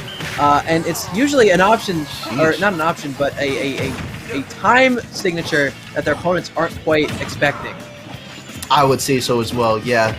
And I mean, it definitely seems to be something that's like within the warm-up's expectations, again, because like that matchup familiarity and what have you. But you know, matchup familiarity doesn't necessarily negate matchup difficulty. And yeah, that's going to be another game right there for Jinx. Jeez. Okay, so Jinx starting this set on the warpath. Didn't even wait for that was techable. Yeah, I was gonna say it was techable, but look, should have waited for the match to start, but they just wanted to get right to work immediately, show us what they do. That last set was a fluke, and you know, Jinx is gonna get a run back against Echidna at some point tonight. Hopefully. No Luigi grab will get in his way, or at least for the first game. Yes. Watch, see what the warm-up has to say about that. Look, Echidna, if they lose to Felix in winners finals, then they're going to fall down to losers finals. If Jinx wins this, they play that. Or if the warm-up wins this, they play against that as well. That's how the bracket works. So winner of this set plays the loser of winners finals. Mm-hmm. And, you know, if Jinx gets this dub here, in their mind, they are one step closer to either playing against a really tried and true strong competitor in Felix, or the scrappy upstart who was able to take that victory from Jinx, who in their mind should have been theirs. Right. I'm sure that's what's going through their head when they're thinking that. Oh my goodness, that was actually really smart. Can you talk about that for a second? Using the slant on Yoshi to reallocate the soccer ball. Snipe! Man, all sorts of plays coming out with this soccer ball, and only 15% on the board in terms of damage on his end. Wow, great start to the second game here on the Yoshi story counter pick. Oh man. And another thing about that Nair, it is so good. It does a lot of damage, first of all. Oh yeah. The hitbox covers Wii Fit's entire body and a little bit above because of the knife hand formation they're in. On top of that, first hit of it, true combos into up smash. Yeah, in up smash, man. And I feel like we didn't actually see too much up smash with Palutena. Not too sure why that might have been, but it definitely seems to be paying out a lot more with the warm-up here. So hopefully they'll be making some sort of adaptation soon here. Oh my god! As they're already hitting one stock in less than 100 on the percent threshold for Jinx at the moment. Jinx is out here looking like, I mean, what, like the Persian Empire in their heyday when they were taking over half the world? Jinx has that kind of momentum going right now. Man, we reached in a world history for that one, man. But this is one heck of a say. You said it, man. Hey, look, world history is something that everyone kind of seems to know a little bit, and this match, this set, is something that Jinx wants the world to know as well. Put this one in the history books. Yeah, definitely. I mean, like we mentioned earlier, it was definitely one Wii Fit trainer to put Arizona on the map. So, in the context of world history, I guess that kind of segues. But we're looking at this match here, one stock lead for Jinx, and meanwhile the warm-up is trying to get back on stage. Does so with another successful misfire. Wow. To it, like I think he gets like 1%. I think that's like his success rate with misfires, man. But so far, every misfire, every misfire that's come out has been a hit. He's 1 and 1. 2 for 2 right now. But that down air going to be winning that match for Jinx again. That's right. 2 and 2 for misfires, but 2 games on the board for Jinx with one heck of a fin. Look at that soccer ball. Look at this. Look at this the slant on the stage. Do it again. Bam. I don't care you're fast falling. You're having a hard time getting back anyway. That is one wild play there. And there's still one more game to look forward to. Potentially even more so if the warm-up has a plan to bring this one back here. Switching it back to Yoshi's story. I don't agree with this counter pick. Yeah, I really think trying to think like what you can do on this stage that like Wii Fit. I don't know. I'm thinking like this doesn't even like super benefit Wii Fit from what I can tell, but it definitely doesn't do anything really for Luigi. But the warm-up's the Luigi main in the room, so they must have a game plan. A K rule, is that the game plan? Wait, what's going on? No, Back out for a second. I think they're switching stages. I think they're switching stages. Think about this warm-up. There you go. Okay, Town. Okay. A little bit better for Luigi. Okay. A little bit better. And not K rule. Not K rule. A little bit better for the warm-up. And they're still hovering. They're still hovering on it. Still hovering. What were they talking? Oh no! Ooh, it's time. He's in the building. The content, it's here. The content route is in full swing now, and we got K Rule. Royalty is here. The man of royalty is entered. Yeah, where's his crown though? Oh, he already threw that. Yeah, it's already gone. It's on the other side of the stage right now, and Jinx, you run over and grab it. Yeah, there it is. Yep. Throws it up, gets that pressure on. Oh, but okay. Warm-up's able to get it back. Gets a nice... Yo, that up throw does like 20%. Yeah, it does. It's pretty insane. But he gets the berry off. Oh my gosh, Jinx tries to go for the Z drop with the crown, but yeah, solid dash accidentally. Right, gonna run into it. But there's the thing about the Sun Salutation. When it is fully charged, it does bypass a lot of projectiles. Kind of like Samus charge shot in that regard. Jinx not able to mash out of that. Actually, no, they didn't mash at all. They were expecting the up smash to come forward too. Yeah.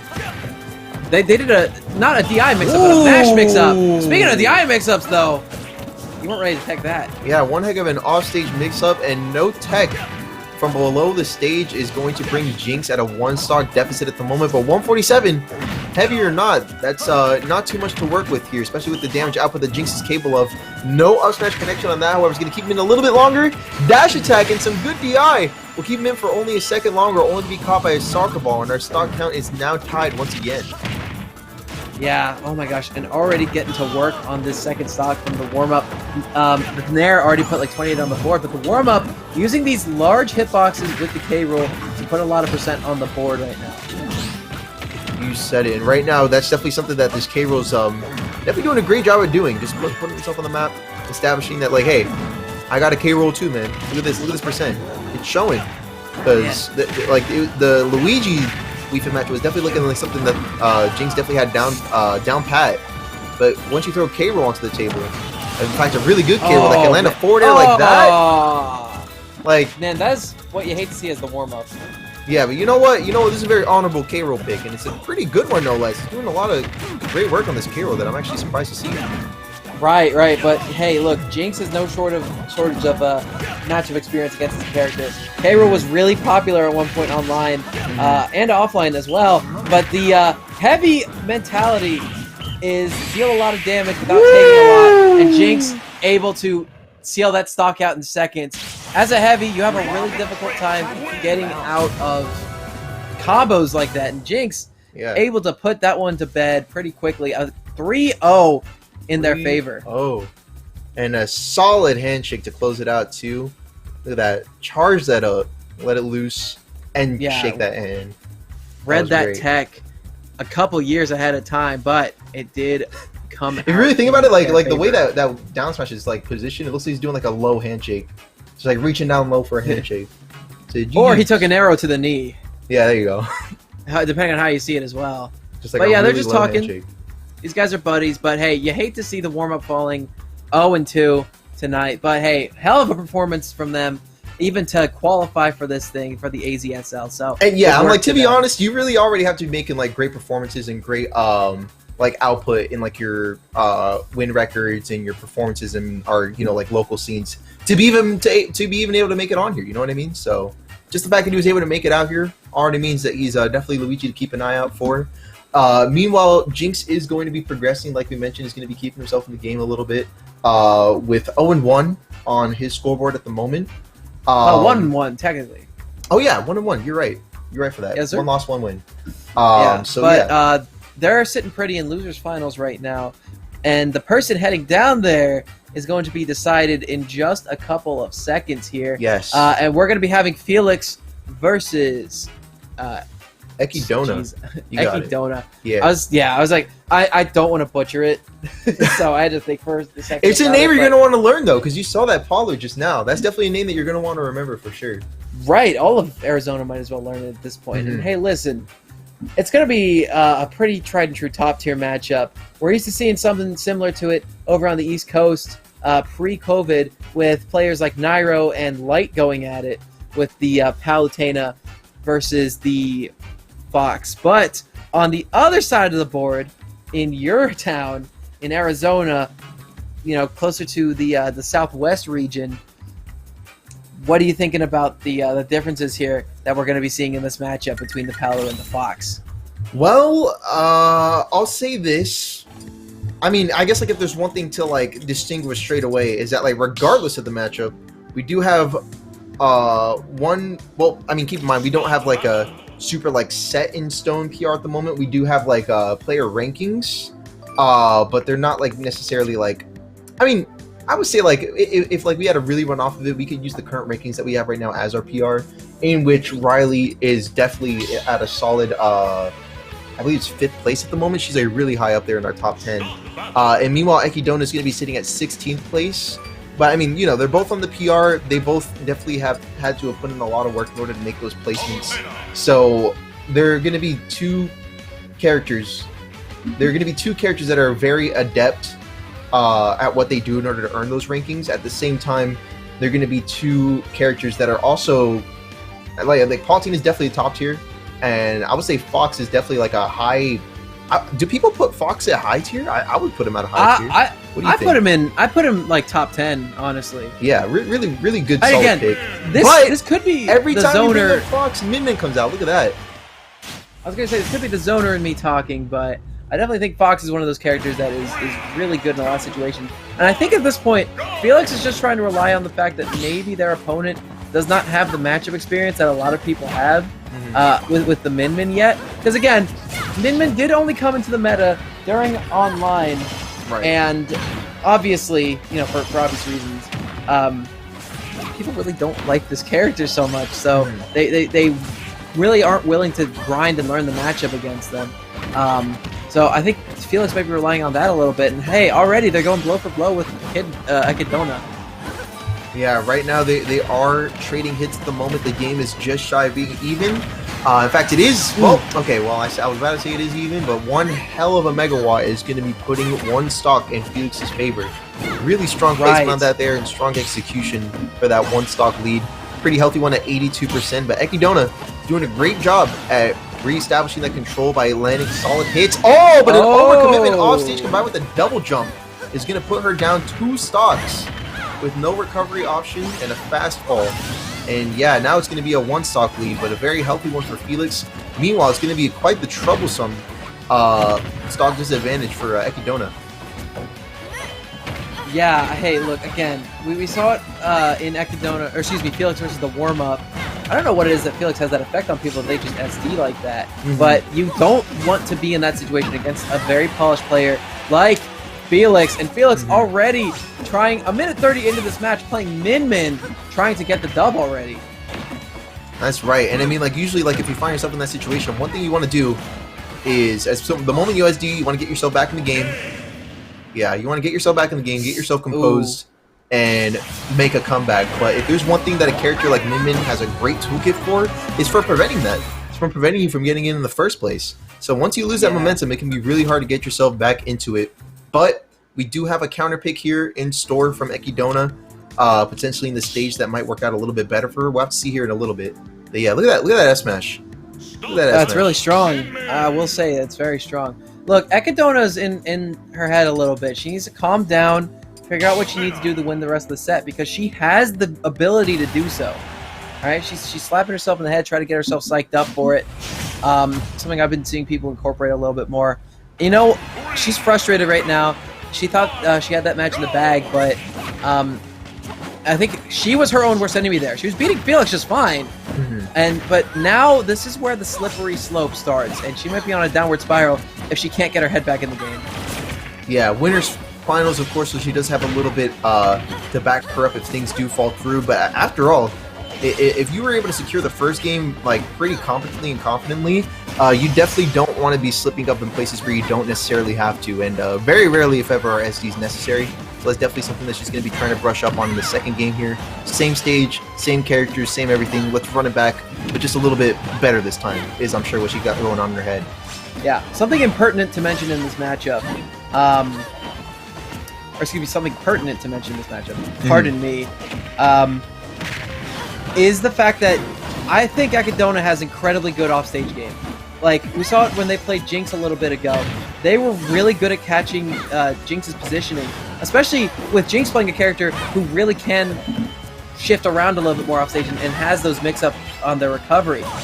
And the thing about Felix's Min is that they're playing a character who really doesn't have a lot of those choices, and if Ekidona gets one read on their opponent, it could be the stock.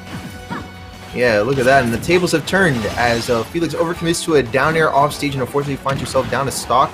So it's going to be a little bit of work ahead of Felix at the moment, but Ekidona is dead set on making that margin even larger than it already is, because I feel like one good megawatt and we could have ourselves a tied stock count again, but Ekidona is not going to let that come easily. It's Pella with Rage right now, and in she fact, yeah, snipes that double let it jump come at all. Look at that. with the auto reticle. Yeah, that was good stuff. Ekidona is back in her zone, back in the mindset that she needs to be in, with a considerable one-stock lead at the moment. This is looking very net positive for Ekidona at the moment. Yeah, absolutely. Every little bit of damage she taps on right now is gonna come into effect later, especially if they don't lose the stock. But right now, Felix is doing a really good job of keeping them at the ledge, which is something we're really used to seeing Ekidona go for. But, you know, Felix doing a good job of doing the opposite, throwing it right back into Ekidona's face.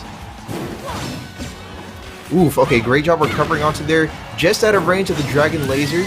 Oh, but that time it goes a little bit differently, and Felix is able to space herself to land the laser before the teleport can come out completely, and catching Ekidona, putting her down to the last stock right along with Felix.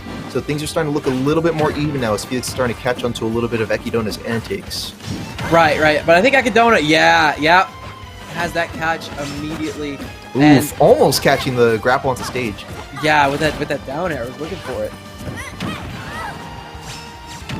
Oh god, nice backer. Yeah, these guys are just kind of throwing out strong options right now. Felix trying to get the dub there with these random smash attacks, and very close to doing so. This is no jump. Oh, excellent catch. Oh, 3 again. in a row.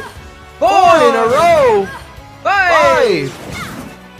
And they're gonna avoid we the still 6. have a catch on the stage. Oh, there's 6. Almost max rage on the table though. Just shy of it, yeah. Oh my gosh, there was a Palutena standing grab just there, and I gotta be honest with you, that move getting nerfed was one of the best things to happen to this game. But not quite so for Ekidona, as that whiff grab might have very well cost them game 2. Man, excellent job keeping themselves in there, because I mean, at some points, some people would just be like, alright, well, I have no jump, all I have is up B, and I'm in a loop right now. But great job on Ekidona just staying a little bit more persistent to keep themselves in that a little bit longer.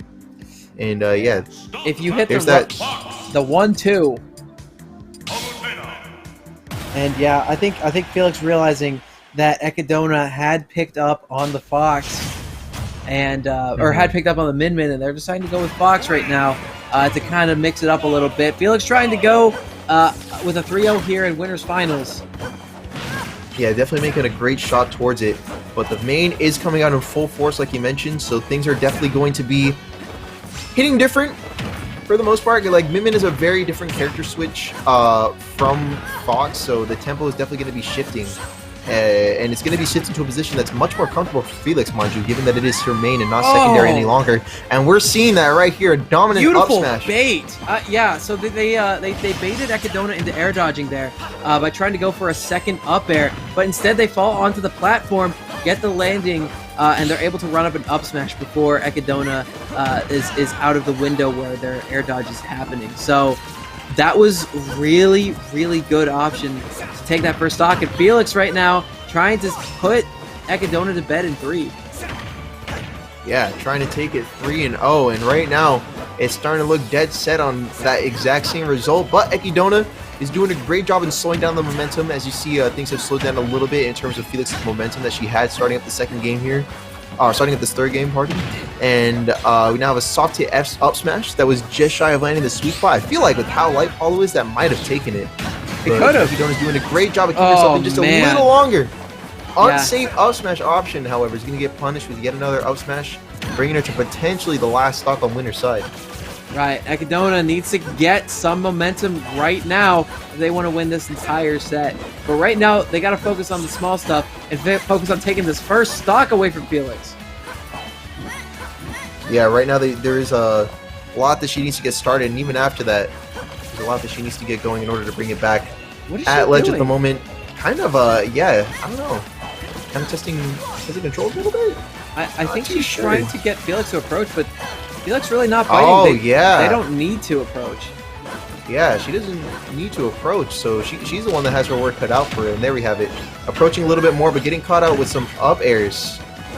I don't know what Ekidona's doing right now. They seem to be just running away and not throwing out any options.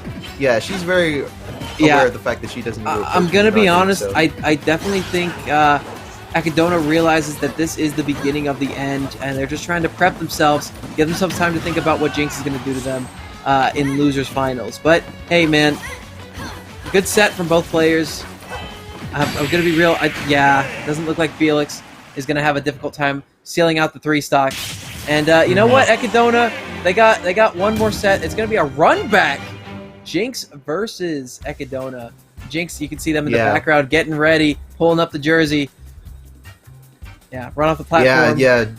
Felix did a really great job with her main, making a really strong finish with that 3-0 win for her.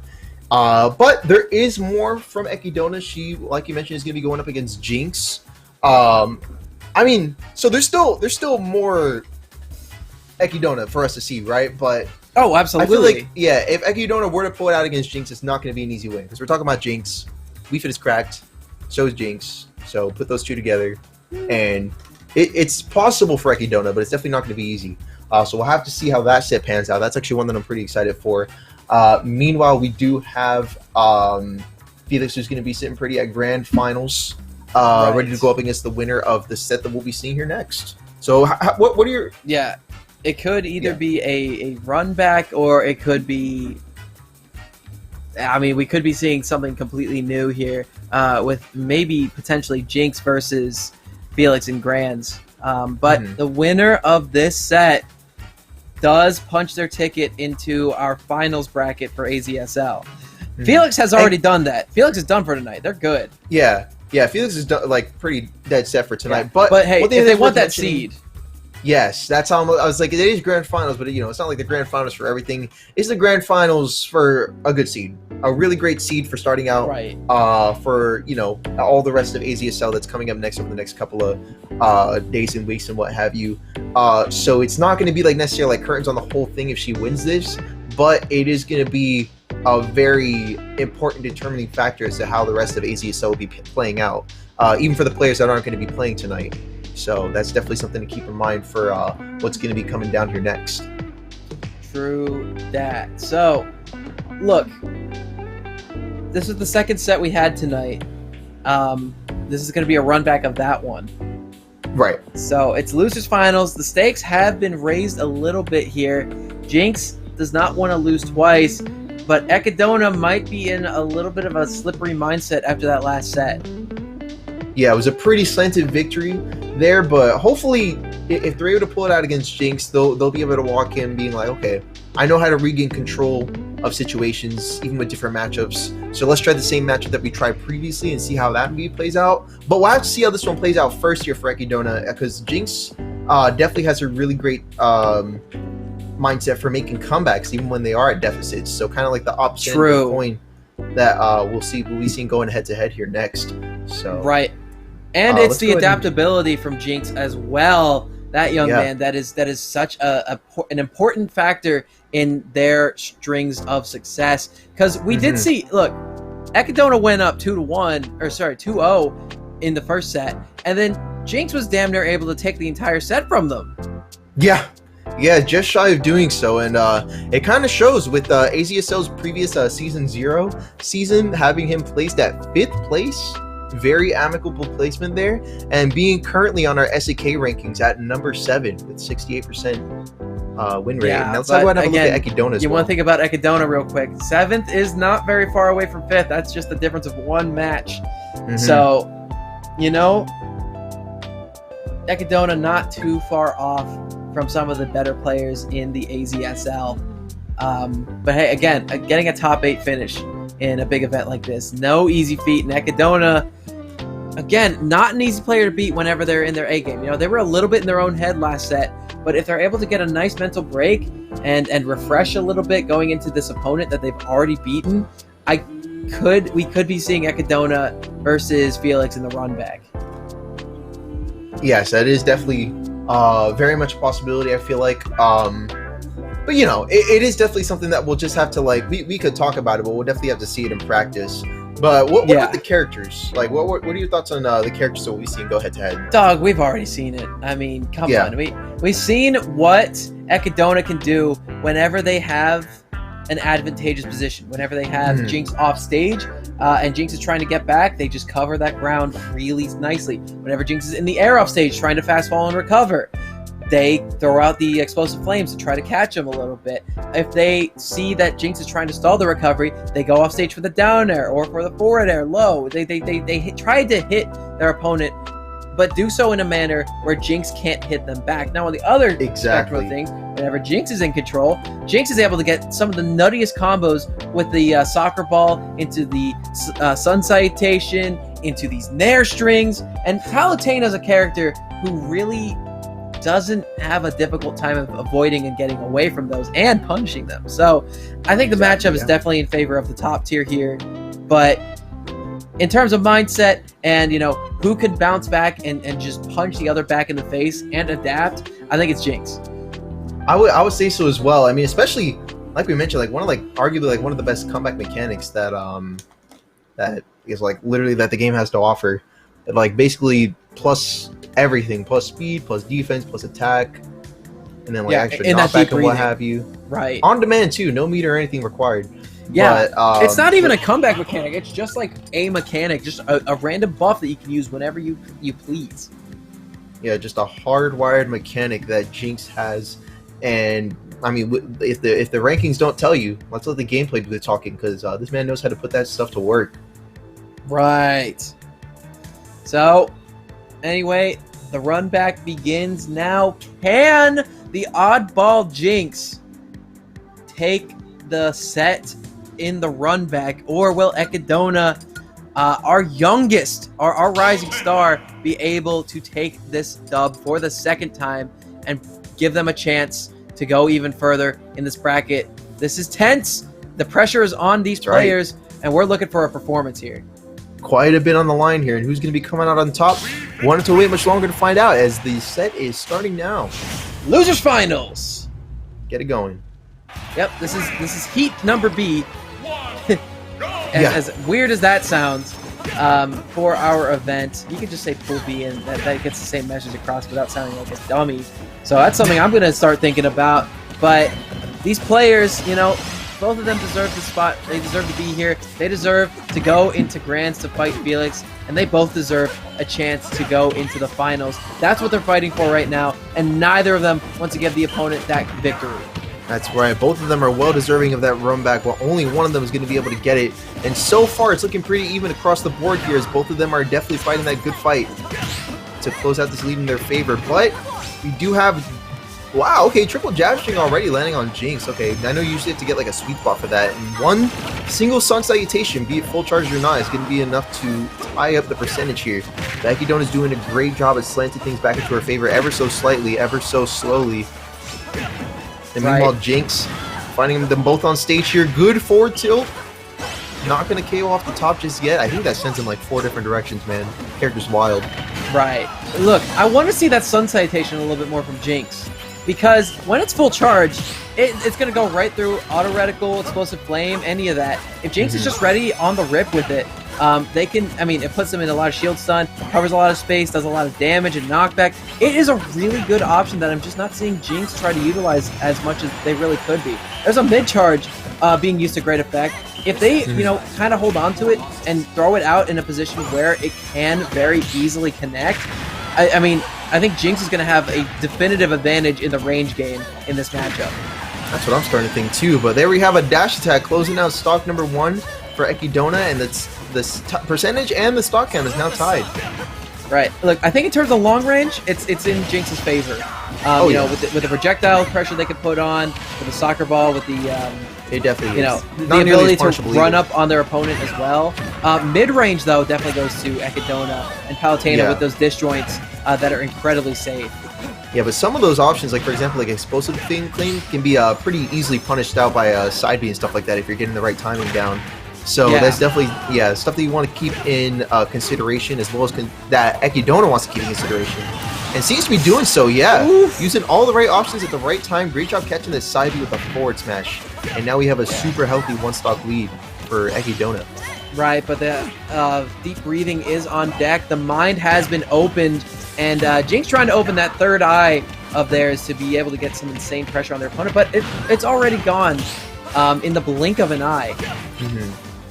I think the focus has left the esophagus, and Jinx is going to have to wait a second to open up those chakras again. But hey, it is back, and about time too. Yeah, about time, man. But look at this one stock deficit that Ekidona is just pushing higher and higher. Yeah, tried to whiff the F smash, but another F smash of their own. Jinx trying to get the dub here, but Ekidona slowing down the pressure and the tempo and trying to edge out Jinx. They're doing a very good job of making it, yeah, look like it's all them. Oof, and there it is. The top, that side B, man. Yeah, the top deck, sending them out to the top blast zone, and it's going to be 1-0 in favor of Ekidona. But hey, look, this is how the last set started out, and Jinx was able to bounce back right away. But Ekidona definitely reset and was able to refresh going into losers finals, and they're doing a much better job than they did last set. So good work from them. Yeah, good work from her for sure. And making the switch over to Smashville here for Jinx's counter pick. We've definitely seen comebacks, but I feel like, you know, I feel like just because we've seen a lot of comebacks, it's not necessarily that like that Jinx likes having to make a comeback. You know what I mean? I feel like if possible, he definitely wants to be able to just establish that lead from the get-go. Oh, absolutely. Just make a run with that. In the majority of the matches where Jinx gets an early stock, they do come out on top against anybody. Not even just Ekidona. Not. I mean, against the warm-up, that was a big boon to them. Against Schroeder a couple weeks ago. Against all of their opponents, if they get that definitive lead, they are usually firmly in the driver's seat for the rest of the match, even the set, potentially.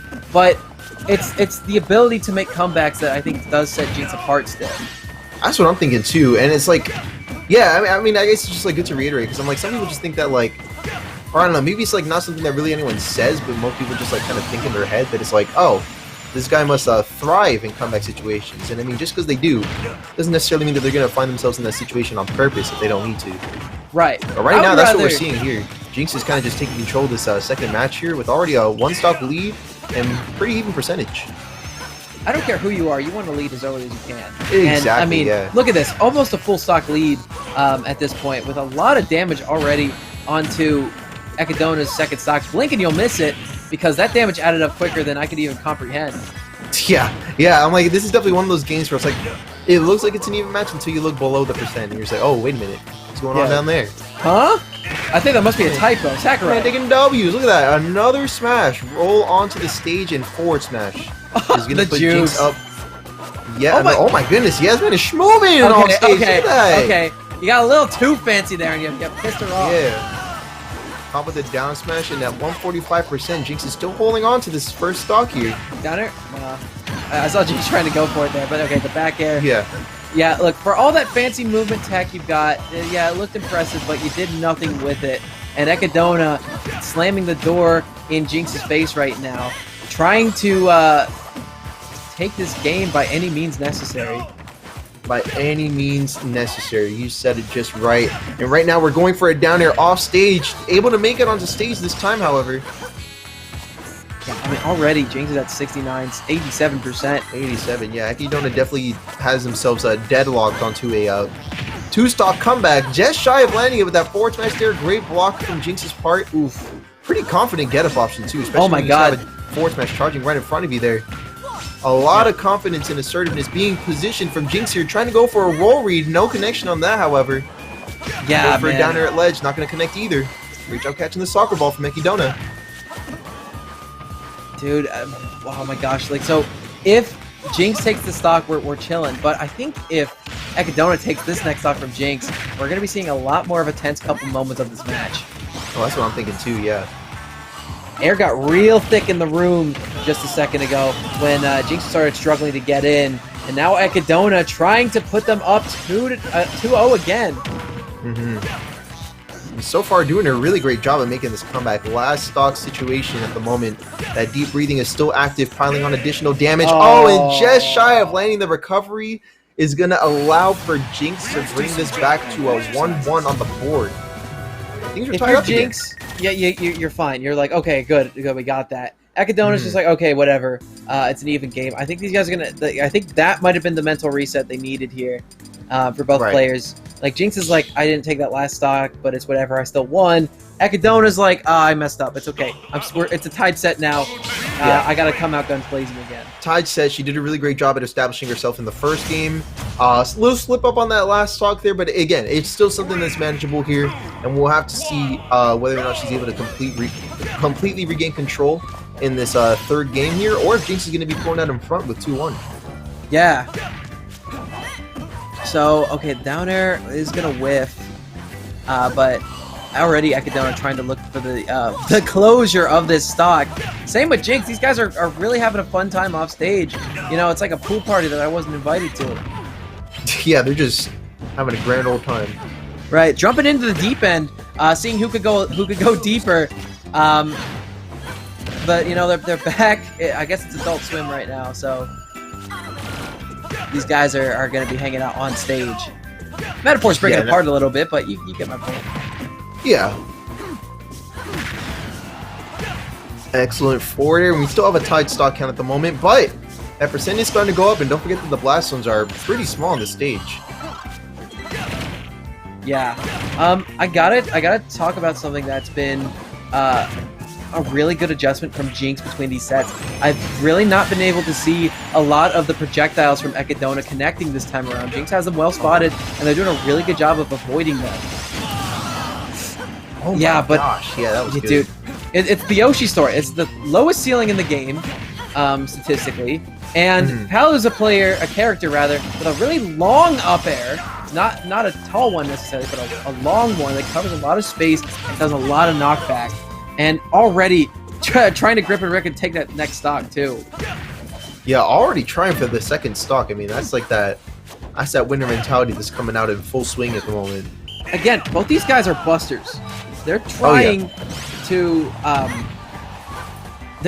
take these stocks before their time. They're trying to push a lot of early aggression. But even if I down her off stage and it misses, that's still pressure that is on my opponent. That is very much pressure that's being applied onto one another right now, just like you said. An excellent punish on that forward smash overcommitment there, and 143 is the percentage that's on Jinx right now, and meanwhile, Ekadono is doing a great job at pushing that even further closer to a one stock deficit. Just shy of landing that, however, and Jinx finds himself back on stage. A Nair is going to be connecting. No grab reset like I'm sure she was looking for, but a solid back air from center stage at that percent is going to be putting her in a one stock lead against Jinx. But now we got that deep breathing now. Yeah. Oh, I was going to say, Jinx could even this up in an instant, and there it was. A well-placed side B is going to be putting this game back at a tie. No, another side B from the ledge to connect and put Ekadono right at 33%. Because the spike hitbox is really powerful. Yeah, it's a really powerful hitbox. As well as hitting your opponent with the ball, that is a lot of damage really quick. Yeah, it can definitely pack on percentage at an incredible rate. And two nairs in a row followed by an up air. That is a great string to reestablish some percentage on Ekadono here. Yeah, that's the bread and butter I've been seeing Jinx get a lot of mileage out of this evening. Oh, and he gets again with a tech! Great tech from Ekadono. I'm liking that. Loads of damage, though. Oh, good grab out of shield, too. I was expecting Jinx to go for it first, but no, it was Ekadono. And there's the F smash! Yeah, solid F smash. Jinx tried to get back on stage a little bit too quickly, and Ekadono, with open wings, was ready to welcome them. You said it. We got our forward throw right there. Let's see that again. Where's that F smash? Sure, there it is. Yeah, that was a good bait too with that jump to be like, okay, they're gonna try and land on that platform. Jinx is gonna try to get back on because they expect me to be on this platform. They have a safe avenue. Nope, I'm just gonna tomahawk right away, hit the F smash, and now we're going to Kalos game 4. Yeah, game 4 on Kalos Pokemon League. Have you seen this at all today? No. I think this is our first Kalos game. Yeah, it is. Oh my goodness! Early. Yeah. Oh! And that was at 0, was it not? Busters. Was Yeah, it not it wasn't 0. That was a one-hit stock. An explosive. I mean, almost like it was like. Let's be real. It was kind of anticlimactic. That was like such a low percent spike, but dang, was that impactful? Yeah. Oh my goodness! And we're seeing another early Jinx evens it up. early percent side B at only 45, and Ekidona is down a stock as well. And we have a perfect... Look at that comeback factor, man. That's ridiculous. Again, that's what I'm saying about Jinx. You give them an opening, they make a door out of it. Yeah, comeback factor is insane on Jinx. We're seeing that in full swing right now. But great job on Ekidona from getting that early start. And despite the comeback on Jinx's end, is doing a great job of keeping these even and keeping Jinx from running away with the lead. Look, I gotta be real with you. You cannot tell me that Jinx is feeling good right now, because look, they lost their stock immediately, but they answered it right back before things got too out of hand. So the relief that man must be feeling is something I can't even comprehend right now. And those are the types of responses that are needed out of Jinx right now if he wants to keep himself in this loser's final set, as the score is 2-1 in favor of Ekidona. And now what we have might be potentially the final stock for tonight on Jinx's end of things. It's already starting to be pretty grim here with this incredible stream from Ekidona, piling on all the way up to 41% damage. Yeah, man, these guys are they're in a situation, to say the least. Yeah, but a good F smash punish. Okay, Jinx on their tournament stock with the balance of the Arizona Smash League resting in their hands right now. Already evens it up onto Ekidona before Ekidona can catch their breath on this stock. They're trying to even it out. These guys, if Ekidona wins this, it's over. If Jinx wins this, we got a game 5. And Ekidona just one stock away on the other hand from taking this set and closing it out for that run back against Felix. It's coming, but is Jinx gonna let it happen just yet? Yes. Yeah, looks like it is. Looks like it's on. Looks like it's en route. Excellent back air there from Ekidona, and guess what? We got somebody going into the finals of this event now. Jinx falls 1-1 tonight, but Ekidona with 2-1 going to be going into grand finals to fight against Felix for the second time tonight. There's the double back air to win this set and seal the deal, give them the dub. And guess what? We have grands tonight, but the important thing is that both of these players have qualified. Yeah, here's these early stocks. There it is. And yeah, no wall jump going to come out. That dude, if Jinx got that wall jump, the momentum of this match would have been incredibly different. And that's what I was saying, man. That's like the Taco Waffle rule of replays. Like if it starts at go, you know it's cracked. Absolutely. If the clip starts rolling and it says go right at the start, you know something crazy about to happen. Look, and it all fit into a clip. It all fit into a clip. All that crackhead gameplay, all fit into a singular clip, man. That was one heck of a set. Excellent play from both players. But hey, look, you said it. You know, Jinx, hell of a show tonight. Definitely took Ekidona to the brink in the first set as well as the second set. Nothing to be disappointed about. Even qualifying for this event, this prestigious Arizona event, is important. And, you know, no love lost. I'm sure they're going to be back tomorrow at Pure Smash with some vendetta. Oh, I bet. But yeah, I'm assuming since both these guys qualified, if they don't care about seeds, we might be seeing some shenanigans here. Yeah, you never know. I'm expecting more from the part of from Felix, honestly. Yeah, that was a pretty confident win that she had. I wouldn't be surprised if we could possibly see some more secondaries towards the beginning of the match. Or, you know, it could be that Felix isn't necessarily in for messing around tonight. Okay, but yeah, we'll be seeing Min. But you know what? I would say Min Min used to be like a weirdo pick that like I didn't really expect, but Jigglypuff counter pick from Ekidona is one that is definitely news to me. Yep, this is grand finals for Pool B of the AZSL. This is our last set of the night, potentially. So, guys, get ready. And both these guys go in their secondaries. It's going to be Jigglypuff versus Min Min. And look, I think Jigglypuff loses hard on stage, but off stage, that's where they come alive. It's a winning matchup for sure. That's the way a lot of Jigglypuff's matchups work, and we might be seeing that here soon as that percent is starting to get up to where Ekidona is able to land a back throw to put Felix off stage, but not for long as she does a neutral get up into block up smash to reestablish and control the stage here. She'll start to get a little low. Man. Good job getting the Nair off stage. Two Nairs on stage, and yeah, there's the winning matchup right there. But here comes the losing match because Felix is back on stage. Rocking. Look at that. I do think Min Min has an easier time in this matchup than Puff does, but when Puff gets in, I think their advantage is a lot more potent. But there's the up smash from Felix evening it up, and they're just going to be spamming. That up smash is really fast, and it has a huge hitbox, by the way. Oh, yeah, it does. It's a gargantuan hitbox. Yeah, and, you know, the speed... You know, I'd say it doesn't kill quite as early as Fox's does, but, you know, it is quite tall and fast still. Oh, yeah, it is. And, you know, even though it's not as strong as Fox's, it is still quite strong. I think it's the anti-airs right now from Felix that's giving them such a good advantage. That's kind of what it's starting to look like, yeah. But now we're seeing a switch to the megawatt here. And waiting on stage, good catch on the get up option, 2 taunts in a row. And Felix is starting to feel this lead right now. Alright, oh, and they were expecting the no tech, but Felix was able to tech roll in and behind to get himself a good start on this stock already. That's what's oh, good trade with that up smash though. The toes are connected. It's all coming together. Yeah, man. Oh yeah. It's all coming together. I can't, yeah. I can't. Oh do, yeah. I can't do a. Oh yeah. It's all coming together. No, I don't do it either. Ooh, but good nair. I can say one line of him well from the B movie, but that's the only Michael Warburton. Is that Michael Warburton or I think it's Michael Patrick Warburton? Oh yeah. It's the only Patrick Warburton impression that from me that sounds good. Is that same B? That same B, yeah. It's a great voice actor. Same B. Great voice actor. Insanely good. Yeah, this Jigglypuff is also kind of busting at the moment. Oh, but that up smash is going to be catching out. And that jump option, and that's going to be game number 1 for Felix.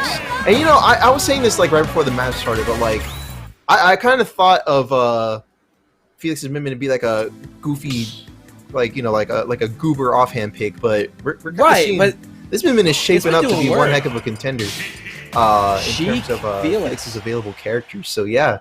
Looks like we're going to be seeing Min Min just one more time here. Oh no, whoops, that's my bad. No, I said Felix Sheik. Yeah, you said it.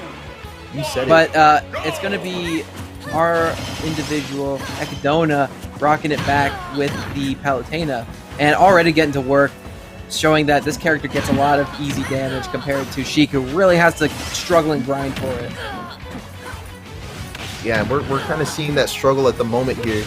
On Felix's end, because now we're starting to see a little bit of offstage gameplay super early on. 84 going up to 98% as Echidna is layering on that pressure. Back on her main and back on her BS with a solid back air to close out the first stock. And man, what a powerful start too. Only 60% on her end, and she's already making moves on the second stock. Right. Felix is trying to get a couple options to give her a better chance of victory here. The thing is, I mean, hey, look, this has been a really nice combo, and it's gone for a long time, but that was a lot of work for a mere, like, 30-40%. Whereas that's, like, 2 or 3 attacks for Felix, or for Echidna. Yeah. I had a stroke halfway through that sentence. No, you're chilling. Man, look at this visual right now. Look at all these parries. And for what? Y'all gonna hit each other? Y'all gonna hit each other? All yes? these, okay, there we go. Accidental parries. Yeah, solid grab right now. Oh, I'm actually surprised that down tilt was beat up by up B. That's kind of not something I would have expected. It's a very high priority down tilt, but it seems to have been beaten out by that up air. Oh, and another up B on stage! Landing catch! Insane! That, man. That was wacky. Yep, that's the Felix difference. That was some zany brain plays on there. her. Oh yeah. Oh man, look at these attacks though. Look, we're used to seeing Echidna keeping opponents off stage. Now we're seeing Felix doing that same biz right back, and Felix is just running around all over the place. Yeah, kind of just zipping and zopping all over the place. Look at this, get up attack or get up roll into forward tilt. Not afraid at the moment, despite being at a percent disadvantage. These nairs and back airs give Sheik a lot more range than she initially seems to have. Mm-hmm. It's like the extension of those legs quite long. Yeah, and I mean, like, even though she's at the percent disadvantage, like, she's not afraid of approaching since, I mean, you know, the character like Sheik, as long as you're not afraid and you're pushing that advantage state and pushing that neutral, you can find yourself at as tied. I was going to say, I mean, you can find yourself tied in a moment's notice, but one flick of the C-stick or whatever it was that she did off stage is going to find her down to stock. With 92% on Echidna, still looking very doable for her at the moment. I think she might have been expecting a ledge trump attempt there, but they thought if their down air was out that they would get the spike hitbox. Potentially, yeah, something along those lines. That, you know, we're just gonna call it good, and say that's exactly what happened. It was with good intentions, I'm sure. Yeah, a nice nair to down B. Instead of nair up smash for this character, we see nair down B. And Felix, with their deep pocket secondary, seems to be doing quite a lot of work. Yeah, quite a bit of work from what we're seeing here. Excellent down throw in the back here. Let's see what our next move is here. There we go. Yeah, oh, we're reverse on the up tilt. Nice. Okay, I'm seeing that. Reverse up tilt. I am looking. Look at this. Nair to catch the neutral get up. We got everything right now. We got everything. Look at that. Forward tilt, nair. What's our next move here? Forward throw. No up smash. Just shy of landing. Yeah, it was a good dodge from Ekidona to avoid. Nice. No, not gonna. Look at that mix up from Felix. Felix takes the lead back again. Good jabs. I'm loving this. Look at this. Man, not closing it out just yet. Felix is what they're hiding in Area 51. Yeah, 137 on Ekidona right now, and I mean the low damage output on Sheik for the most part is kind of showing its stuff at the moment, but Ekidona's gonna hang on and do what she can. In fact, she'll do it all. She'll roll back on stage and F smash if that's what she needs to do to close out this game, and we now have a tied 1-1 set count on the board. What a great comeback! Sheik is a very light character, and that was Max Rage Palutena to be taking this stock. Yeah, despite again, all that, I think it's that tomahawk forward smash that we really see a lot out of Ekidona that they really like. Yeah, it's really showing its stuff. It's just something that she's been using quite a bit. Not necessarily relying on in like every situation per se, but definitely putting it to work in seemingly the best situations. Yeah, exactly. But hey, we're going to be seeing the Felix main coming out, but looking like beast out here with these taunts after the first stock up at SD. Felix being very unsportsmanlike right now. Very unsportsmanlike, very uncool. I can't believe she would do something like that. I am disgusted and appalled at her behavior this evening. I'm starting the twit longer immediately after production. It will go up. I'm doing it. I'll rate the twit longer for Ekidona. There it is, yeah. Unacceptable. But this is definitely the stock lead that Felix is very graciously accepting. Look at that. Even pushing for a second one, no less. Yeah. Oh my god, these nairs. What do you do about it? This pressure for Felix with one attack is too much. Look at another dash attack. What's going on here? Great back throw, though. Just shy of closing out the first stock, however. Yeah, the down tilt is going to whiff. Oh my goodness. And the up smash to catch that landing. Ekidona laughing about it. I was like, tell me that was just an up B onto the stage followed by up smash. And she played it out like it was like a true combo or like a setup. Yeah. Everything Felix does is calculated. And also, by the way, I'd like to mention tonight, this is the second game we're seeing for Ekidona playing against Felix, and they've yet to take a stock off of the Fox.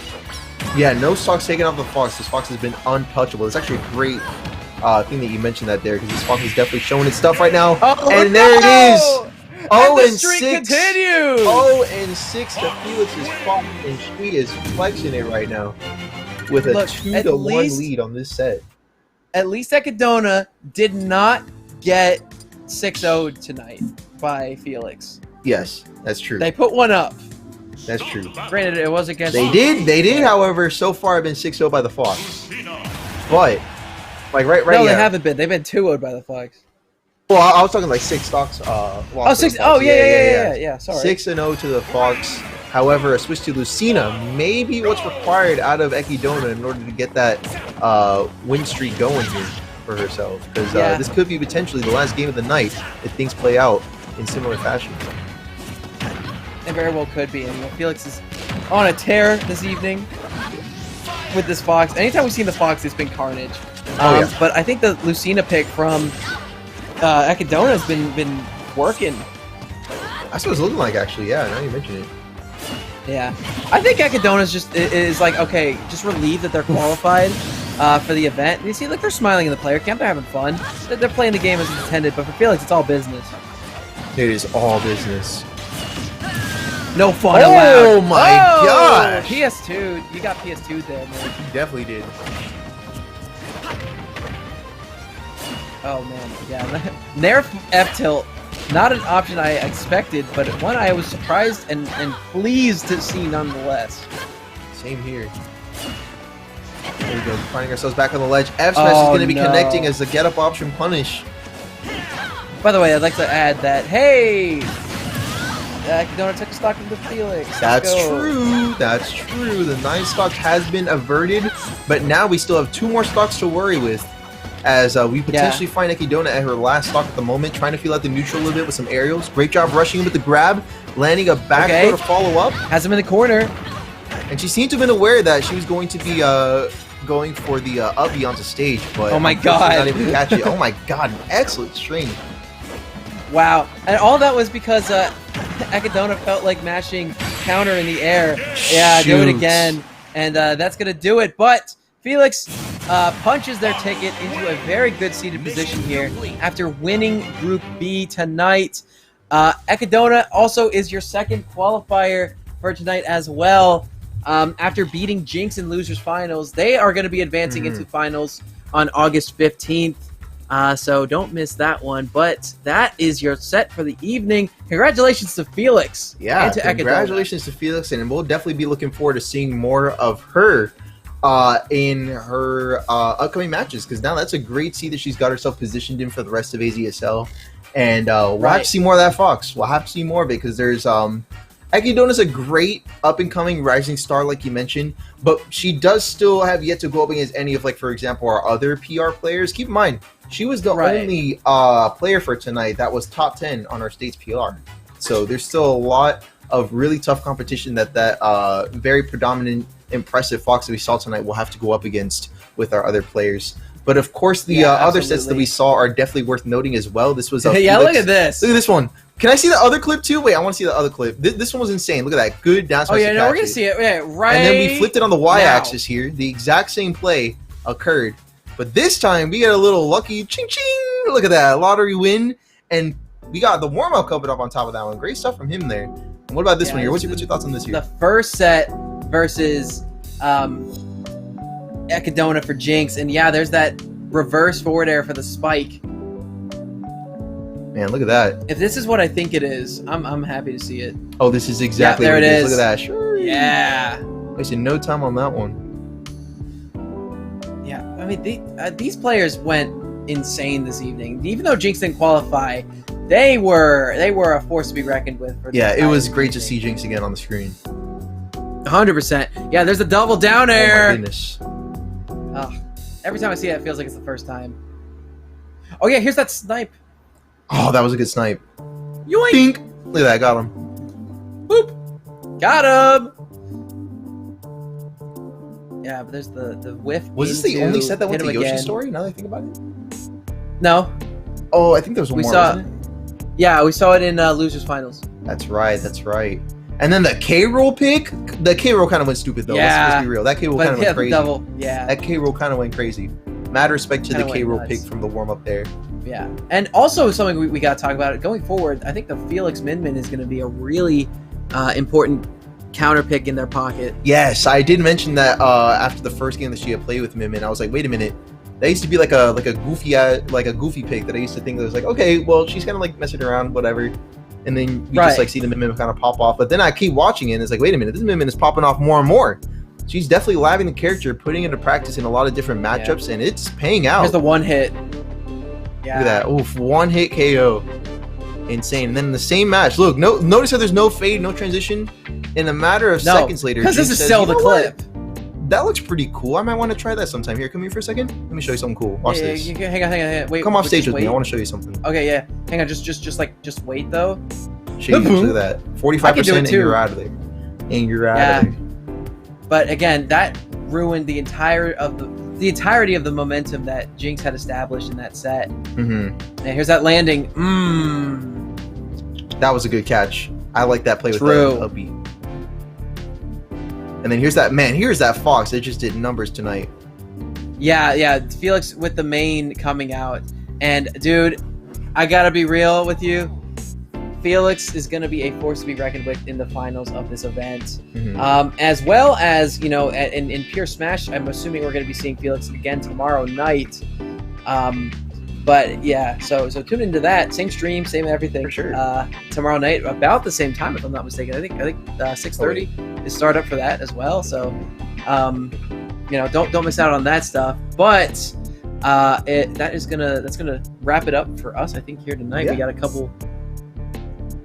Yeah, the Group C preview for the overall event. Group B is what you saw this evening. That has transpired with Ekidona and Felix advancing to the next round. But next week on July 20th, same time, don't miss it. We got B-Rice, Frost, Arrow, and Horse. I'm going to have a personal talk with our coordinator for this. I find it unacceptable that B-Rice is not in the B side of things. That actually would have been very funny. I want to B-Rice. C-Rice. Yeah, I want to. Yeah, now we got to start calling him C-Rice. But looking even further ahead, in 2 weeks we got Krupp, Jumbo Jack, Scarm, and Bethel 3D. And in August 3rd, in 3 weeks from today, we got Schroeder, Kyle Young, Arconi, and Bright. And then obviously over to the right, brought to you by Pure Esports in Gilbert, Arizona, we have the AZSL final on August 15th, starting at 1 p.m. Pacific Standard Time, of course. That's absolutely right. It's going to be hosted by Pure Esports, who's been putting through a lot of our events for all of our locals. He even hosted our Almost Ascension through them. So, of course, big shout outs to those guys for making all this possible. Yeah. Thanks for making the transition from online Smash to offline Smash smooth and easy. Seamless, man. Like, look at this. We're reporting live from the comforts of our own home. Like, who else does that? Yeah, I can recline. I can almost fall over in my chair. You're chilling? Okay. Apparently. You're good. But, you know, it's okay. So, you know, the clean production as well from SAK Gaming. So, SAK Gaming TV, drop us a follow on our Twitch. FrameSync Media, excuse me. So, you know, thank you guys for running a clean production as always. You're the best. And yes. Right. I'll go ahead. But, you know, I was going to say, just if you want to watch more of this event, AZSL, you got to make sure you check out all the action over the course of the next 4 weeks. Our broadcast will be live every Tuesday at 6 p.m. with our pre-show, with the actual event starting at 6:30 on SAK Gaming TV here on Twitch. That's right. For those of you watching. And don't forget, we also do the full versions of those interviews that we saw earlier when we were discussing our players for tonight. If you want to check out the full things, because there is more to those interviews, be sure to check that out on the channel as well. Those should be up already. If not, they should be soon. So make sure to subscribe to the YouTube channel for SAK Gaming TV if you want to check out the full interviews on that. Yes. But anyway, thank you guys very much for joining us here tonight for Group B of AZSL, our premier summer season event this evening. My name is Laird. I've been with my main man, Taco Waffle. Thank you so much for being in conflict with me, my friend. Thanks for joining me as well. And hey, from us and from the teams at both SAK Gaming and FrameSync Media, as well as Pure Esports, have a great night. Have a great night.